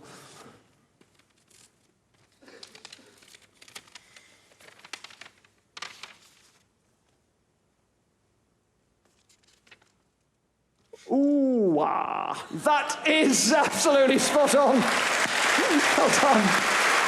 Let me just show the camera again. That is an aeroplane. I'll show you back there as well. That is definitely an aeroplane. Thank you, Adam and Christine. Thank you both. It's really good. Mind how you go. Thank you so much. When we are at our most vulnerable, we do tend to stop thinking as rationally, and we tend to grasp at whatever feels like it'll give us comfort, which is fair enough, but it can be exploited. And there was a really important point, first put forward in the 18th century by a philosopher called David Hume, who said, extraordinary claims demand extraordinary evidence. And all that means is, if you are claiming something that's extraordinary, so something that flies in the face of science, like talking to the dead, for example, and you wish to be taken seriously, firstly, you have to come up with the evidence yourself to back up your own claim. It's not enough just to insist that other people have to try and disprove it, which you can never do. You can never prove that something isn't true. That's trying to prove a negative. So it wouldn't work anyway. So you've got to come up with the evidence yourself to back up your claim, and it's got to be really strong evidence because your claim is so strong. So if, for example, a magician saws a woman in half every night on stage during his show and then starts saying, that isn't a trick, I do it for real. I really do it. I take a woman, any woman, I can do it with any woman. I saw her in half, I use any saw. I pull her into two, and then I put her back together, and I heal her up, and I'm doing it for real. It isn't a trick, and he expects you to believe him.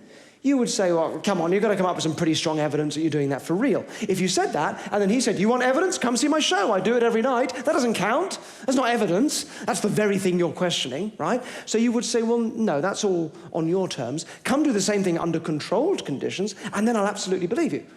That just means, conditions that are fair for everybody. So if you say you can do it with any woman, we'll provide a woman. Great. If you say you can use any saw, let us provide the saw, and so on. And if you set all that up, and make it absolutely fair for everybody, and then he says, well, I'm not going to do it now because you're skeptical and the energy's all wrong, you can say, well, stop wasting our time, you big baby. So with that in mind, you're all up here because you have a genuine interest in the possibility of mediumship. I would love to show you how it is possible for me or somebody with a similar skill base to seemingly know things about people that you've known who have passed on without, and I promise you, any psychic ability, let alone any contact with the dead. Are you happy for me to do this, first of all? Yes?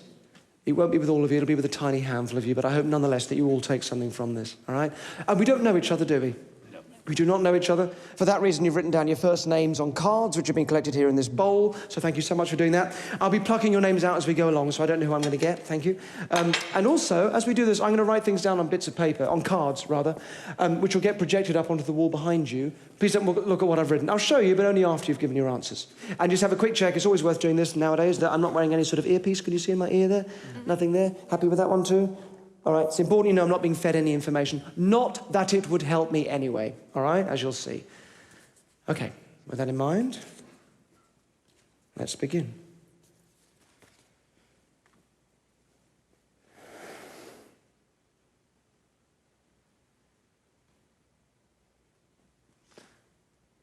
There is a lady stood on the stairs at the moment. About halfway up, she's got her hand on the railing. She's wearing like a pinky blue jumper with a V-neck, probably in her 50s, maybe. I'm going to ask her to come down.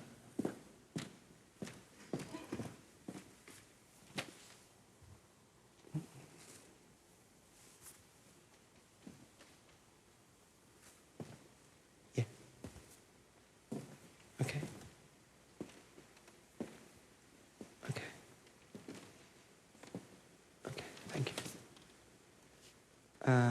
She says she's coming through. She's coming through for a lady with a name begins with an R. Rian, or Rebecca. Is there a Rebecca, or is it? Are you Rebecca? Could you stand up for me? Maybe she's coming through for you. Let me just. If you can stay right there, that's fine. You can stay where you are. Let me just give you that. Could you take that back? Oh, thank you. All right. So this is a lady in her 50s. Is there anybody that you, first of all, don't say who it is. Is there somebody you can think that this maybe could be a lady in her 50s that you would have met, or it would be somebody that you would know? Yeah. Someone come to mind? Okay. Well, she give me a name. Hang on, let me just try and get this.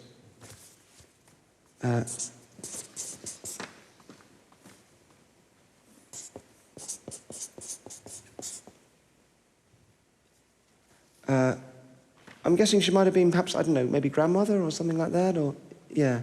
Do you know, what was your grandma's name? Lillian.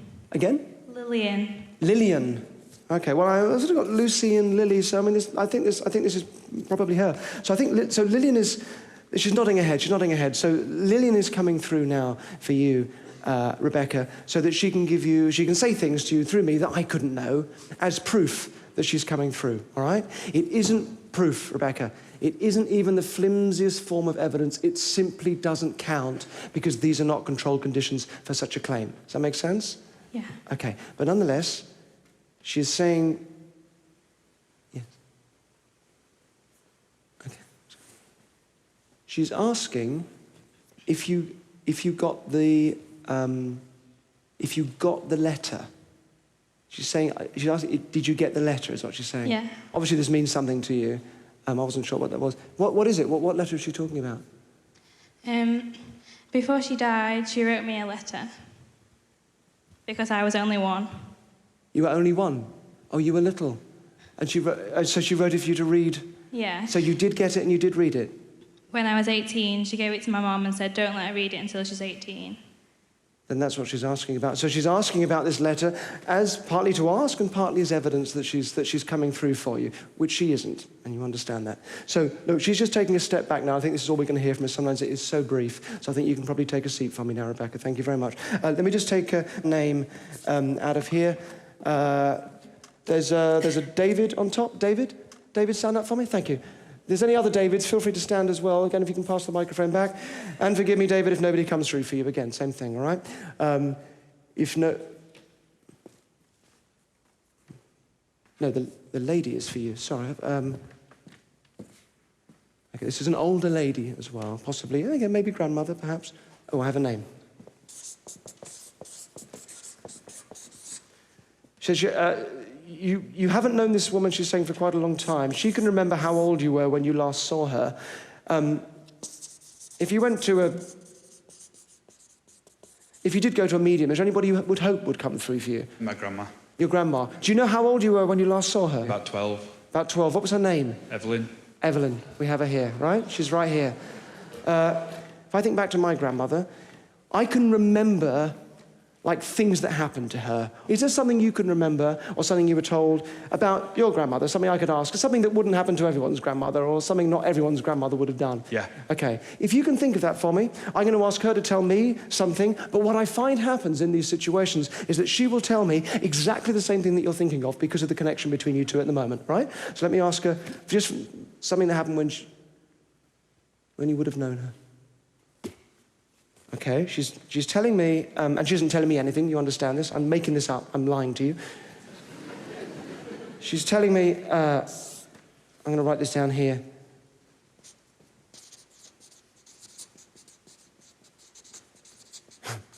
Okay, slow down a second, 1 second. Hang on, I'm just going to, hang on a minute. Don't look behind you because it's up on the wall, but don't look, right? I'm just going to ask her for a bit more information about this. Got it, okay.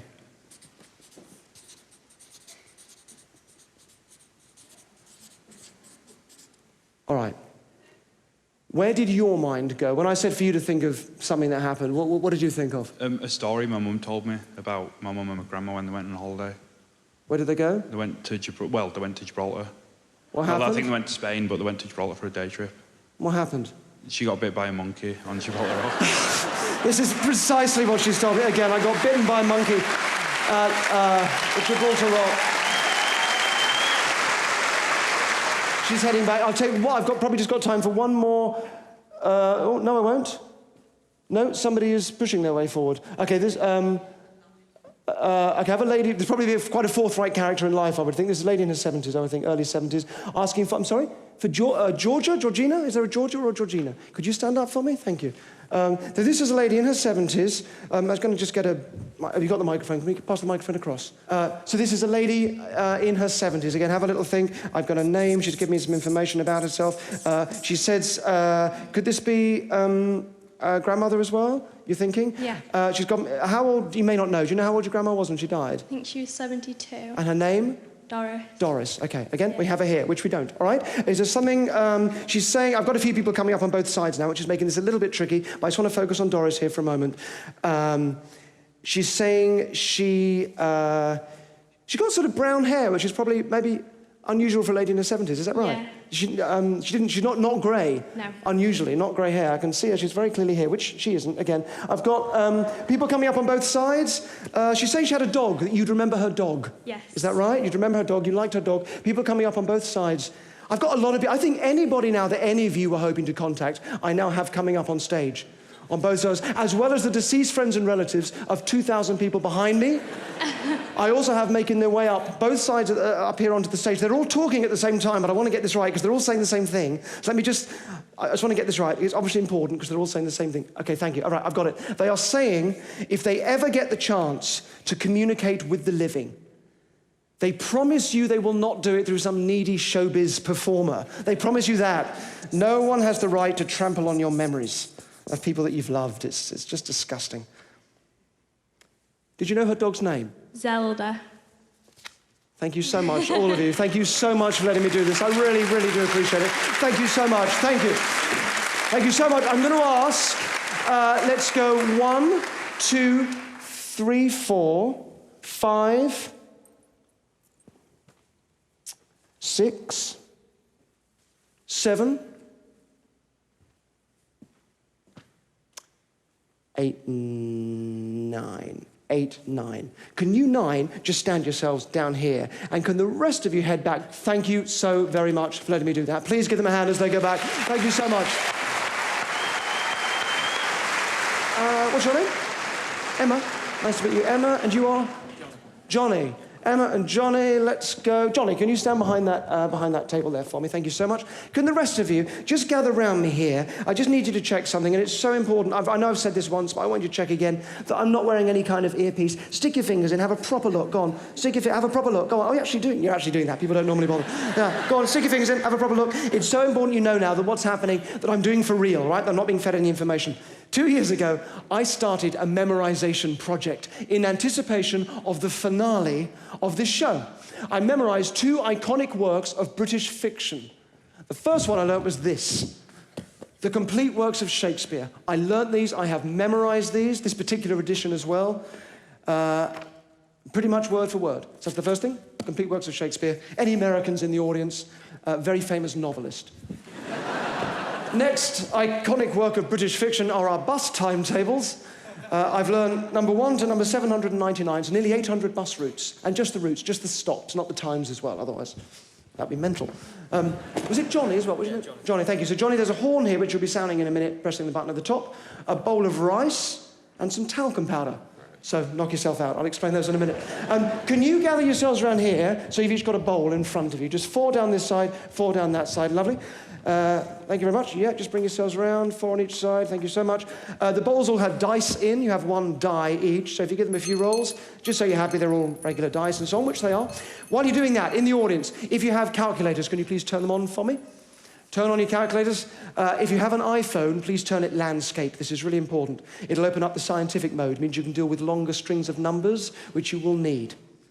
Thank you, good. Next, a couple of Rubik's Cubes. We're going to hand them out on this side. If you get them, we'll maybe start towards the back. If you just mix them up and just pass them forward. Thank you so much. Would you mind taking them? Thank you. Just make sure people pass them forward when from the back. Lovely. And if you end up with them here at the front, can you stick them just sort of here on the top for me? Thank you, so I can grab them. Good. Okay, while that's going on this side, I'd like somebody to write down a 10-digit number. If somebody can write down a 10-digit number for me, please. Thank you. So, Usher, please, pen and paper. That'd be lovely. So while they're writing down a 10-digit number, we are going to use these dice to generate an 8-digit number. So basically, we'll roll them in a minute again, and I'll take a line down this side and then back up this side. So at the moment, it would go 3, 2, 2, 5, 1, 2, 5, 2 would be our 8-digit number. So pick them up for me. We're going to roll them again. This time when we roll them, though, I'm going to write whatever we get on this board up here, and you have to write this number. You have to put this number into your calculators. So get ready to type in this next 8-digit number, all right? So go on, give them one more roll. Take whatever we get this time. So the first one is 4, yes? So 4. The next one? 6. 6. Next? 3. 3. 2. 2. 6. 6. Make sure you're typing these in. 4. 4. 2. 2. Is it 2, 2 at the end? You're both 2. Yeah, lovely. 2, 2. All right, so make sure you got that. 4, 6, 3, 2, 6, 4, 2, 2. Make sure you have that typed in. Brilliant. You've generated a random 8-digit number. You've done it perfectly. You may now head back and watch the rest of the show from your seats. But thank you so much. Please give them a hand. That way, if you don't mind, our random number generators. Okay, here we go. When I was at secondary school, I was a member of the music school gang, also known as the Puff Gang, less charitably by the rest of the school. And around this sort of age, so kind of like sort of 15, 16, that kind of age, I thought that I was, really, this is sort of 15, 16. Is that the Rubik's Cube's back? It is, thank you so much. Hang on, Rubik's Cubes are back. Thank you. All right, good. Thank you for that. Yes, good, lovely. So, around that age, 15, 16, I thought that I was, really wanted to be, Ren McCormack. Any of you know Ren McCormack? Ren McCormack was the Kevin Bacon character in the film Footloose. It was very popular at the time. It's kind of how I saw myself at that age. This kind of infamous outsider figure, earning the respect of his peers through the gift of dance. And here I am at the age of 15, rocking the sateen trousers. Hope you enjoy them. And I did have a nickname at school as well. It wasn't Ren or Footloose or anything. It was quite simply Dick Brain. was my nickname as well. Thank you for laughing and bring it all back. And I was called Dick Brain because I could do things like a Rubik's Cube behind my back and mental maths tricks and human calculator stuff and that sort of thing. So I thought I would show you how I earned the title Dick Brain at school. So, Johnny, can you pick up the horn for me? In a minute, you are going to sound that horn. It's the button on the top. When you do, a countdown will start. So I normally do this in 10 minutes, but I'm going to try tonight to do it in 9.5, just to kind of beat my own record. The last minute will come up as a countdown on the back wall. When that countdown reaches 0, that is the end of the show. All right, there's no encore. There's no, it just finishes. That's the final moment of the show, and that gets to 0. And I think we have everything in place. The Rubik's Cubes are back. Thank you for doing that. We have a number generated by the dice. Hopefully now someone's got a 10-digit number they're hanging on to, and Johnny has the horn. Good. Okay. When I give you the signal, in a minute, nice and loud and clear.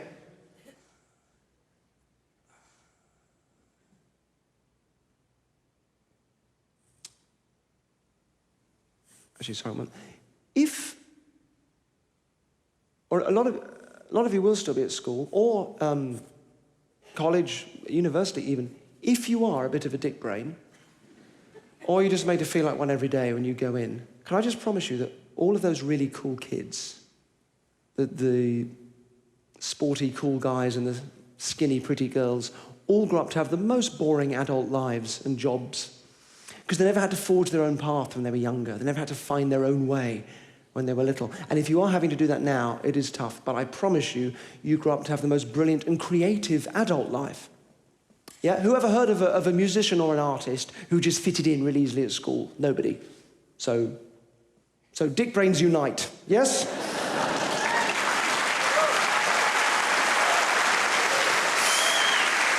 Okay, thank you. Johnny, sound the horn on the count of 3. I was going to... Sorry, put it down. That's fine, thank you. You can put it down. Okay, first dick brain trick. Don't look at them, but it's the numbers behind me on the board, the 8-digit number. Don't look at them. Look at me for a minute. Can you remember the 8-digit number generated by the dice without looking at them? Okay, you can look at them now. The number is 463-26422. Backwards, 224-62364. Most of it would have all is to alternate, so give me a big shout if this is right. First, last, second in, third in, I'll end up in the middle. It goes 4, 2, 6, 2, 3, 4, 2, 6. Yes? Yes, thank you so much. Jesus. Thank you. Next dick brain trick is the memorised bus route. So look, these first 3 digits of our 8-digit number will give us the bus route, all right? 463. Do you want to look it up? It's in the blue book. 463. Now, you do not have a 463 round here, or at least not one that I know. 463 I'm doing here is nearer London. Can you stand in front of the mic for me with it, please? So if I get this right, just shout out nice, clear yes into the mic. The first stop of 463 bus route is Coulsdon South Station, correct? Yeah. Yes, thank you very much. And I have done this. So here's how you can do it. And by the way, you can feign enthusiasm if you like, Johnny. I've learned 800 of these.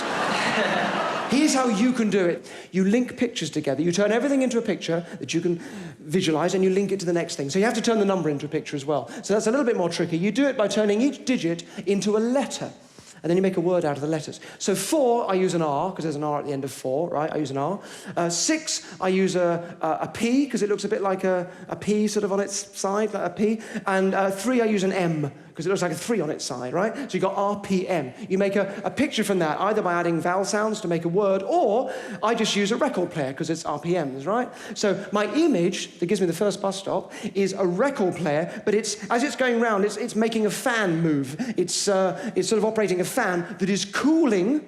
It's cooling like a little den, like a work den in a station, right? This is a weird image, but it gives me Cools Den Station, right? It gives me Coulsdon Station, which is the first stop. Now, to continue, I just continue with this story in my head. I link to the next image. Nicholas Lyndhurst from Only Fools and Horses, the actor, walks out of the station and down the road. Next stop is Lyndhurst Road, yes? Yeah. Yeah, and he walks out to a big clock tower, which is being mounted by some animals. That's it, isn't it? It's Clock Tower Farm, but it's a place called The Mount in Clock Tower Farm. No. Pardon? No. Clock Tower Farm, The Mount. It's close. Clock Tower Farm, The Mount. That is what it is. What does it say? Clock House Farm. Clock House Farm, the mound. All right, sorry, okay. All right, then he goes up to it and he paints it green. Woodcote Green is the next stop. Yep. Yeah, I'm just going to rattle through these now. Shout yes for each one that's right, okay? It goes Wallington Station, Forecourt. Yep. Wallington Green. Yep. Beddington Church. Yep. Beddington Asda. Yep. Beddington Lane, Jessop's Way. Yep. Mitcham East Station. Yep. The Wide Way. Yep. Finishing at Pollard's Hill at 6:28 in the morning? Yeah. Yes, thank you so much. I've done this right. Good. Thank you. All right, next one. Next is how you apply this. So, here's how you apply it. Pick up the book for me. This is The Complete Works of Shakespeare. Turn to page 264. They should teach this stuff in schools because it's exactly what you need when it comes to regurgitating information, which is what we need for exams, sadly, nowadays, right? I knew this stuff when I was little, and I don't mean to show off, but I got one of the top marks in the year in the country for English A-level precisely by using this technique. Have you got it? Page 264? Yeah. All right, so first word on that page. Have a look at it for me. The first word on page 264 is... First word is the word hearts. Yeah. Yes. If I can see it, it goes hearts, comma, and hymen. Did our hands, new line, unite, co-mutual with most sacred bands. Yeah. Yeah, thank you very much. I have done this for real. Actually, go to another page. Just do another page. Got a bit of time. Just give me any other page. What have you got? What are you looking at? What are you looking at? 453. 453. Just look at page 453. Top one on the page. I'll just give it to you quickly. Is the word 453. Birds. Yeah. Let me give you the last one on the page. Just quickly get the last one on the page is... Birds, my fair lord, this must be done with haste for nights from dragons. Horses. Yeah. Yeah, thank you so much. Thank you so much. I'll let your head now. Thank you very much. Johnny, that way if you don't mind. Johnny, everybody. Thank you so much. Please, you're enjoying it. Next is the rice. This is a bit of a weird one. The rice, right? 22. I have to pluck out 22 grains of rice from the bowl in one go. Okay, so just to explain, if I got home early from school, my parents were still at work, I'd go next door to Auntie Gwen's house, used to call her Auntie Gwen, and I'd ask to play with the rice. And she'd bring out like this big bowl of rice, or a big jar of rice rather. She'd be in the kitchen, she'd call out numbers, and I'd have to pluck out that number of grains of rice in one go. I got really good at it. And then I stopped doing it because of the whole dick brain thing, right? But years later, when I was coming up with ideas for this show, I thought you might want to see this. So, for your entertainment, I will pluck out 22 grains of rice from the bowl, not 21, not 23, ladies and gentlemen, but 22 grains of rice from the bowl in one go. All right, so dick brain facts about 22. There are 22 letters in the Hebrew alphabet. There are 22 cards in the tarot deck. Joseph Heller wrote the book Catch-22 in 1961 and became a popular film in 1970. Was top of the cinema charts for 5 weeks. Paul Weller wrote the album called 22 Dreams, which contained 22 songs, including one called 22 Dreams. So there you go, some dick brain facts about 22. I do have to talcum powder my hands, otherwise the rice just, kind of sticks and I don't have any control at all. I'm a little bit sick of hearing people say, oh, you just had the rice there and you've just put in the rice in your hand. So, could somebody stand up here just so you can verify this is just talcum powder? Can you see that? Yeah. That's all that is. I'm not putting any rice in my hands. Are you happy with that? It's just so the rice doesn't stick. Yes? Yeah, lovely. Okay, thank you. Good. All right, so 22 grains of rice from the bowl. Okay, here we go. Come on then. Come on. 22 grains of rice. Come on. Do it for mummy. Here we go. 22 grains of rice from the bowl. Here we go. 22 grains of rice from the bowl. 20. Got one wrong. I'm one out. Let me just move the bowl so you can see them. I'm one out. 1, 2, 3, 4, 5, 6. I'm one out. 7, 8, 9, 10, 11, 12, 13, 14, 15, 16, 17, 18, 19, 20, 21, 22. There it is. 22 grains of rice. Thank you, Auntie Gwen. Good. Thank you so much. Thank you. Next is the human calculator. Adding up numbers faster or as fast in my dick brain as you can on a calculator. Somebody got a 10-digit number now. Is there an usher with that person? Can you give me a wave if you've got a torch? Lovely. Hopefully you've got a microphone as well. So can this person, you're going to call out your 10-digit number in a moment. Now, you all have this number in your calculators, 463-26422. Press plus. You're about to add to this number, generated by the dice, a 10-digit number written by somebody in the audience. All right? So when you get this, type it 1 digit at a time, then press equals, so you add them on your calculators. I'm going to add them in my dick brain. Here we go. First number, please. Go, nice and clearly. Off you go. 7. 7. Next. 9. 9. Make sure you're all getting these. 2. 2. Keep going. 9. 9 again. 9. 9. 9. 9. Here we go. 7. Oh, okay. 7. 2. 2. Yep. 4. 4. Last one. 6. 6. Press equals. The total is 7,976,323,668. Am I right? Thank you. Thank you very much indeed. Good. Thank you. Next. Next. I just run out of time. I did the extra page in the book. That's my fault. Okay, I was showing off. No, I can't do 2 Rubik's Cubes behind my back in a minute, so I will do 1 Rubik's Cube. Maybe not this one. I'll do the other one. Whoever did these is a fucking sociopath, you can tell. Okay, but behind my back, all right? Behind my back there. Here we go. Behind my back. 1 Rubik's Cube behind the back. Here we go. Here we go. Went to see Derren Brown. 30 seconds. How was he? Yeah, he was all right. What was his big finale? He did a Rubik's Cube. What a dick brain. Yes, he was, actually. It's funny you should say that. 1 red cross there, green cross at the bottom, L shape there, 20. Red L shape, that's it. Done? Yes? Yes?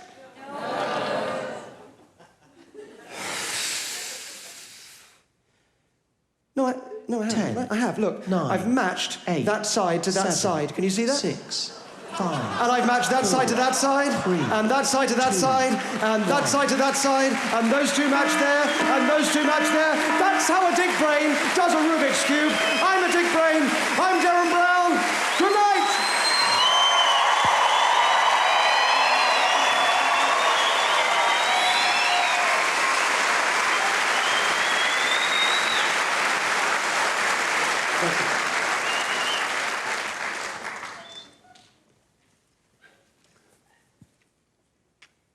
She's coming back through. Amanda, love, stand up, grab the microphone, love. Your grandma, she's come back for the end of the show, so I need a nice clear yes or no from you, right? It's going to be loud and clear. She's saying, I need a yes or no from you. Your phone number, is it... Oh. Is your phone number, is it...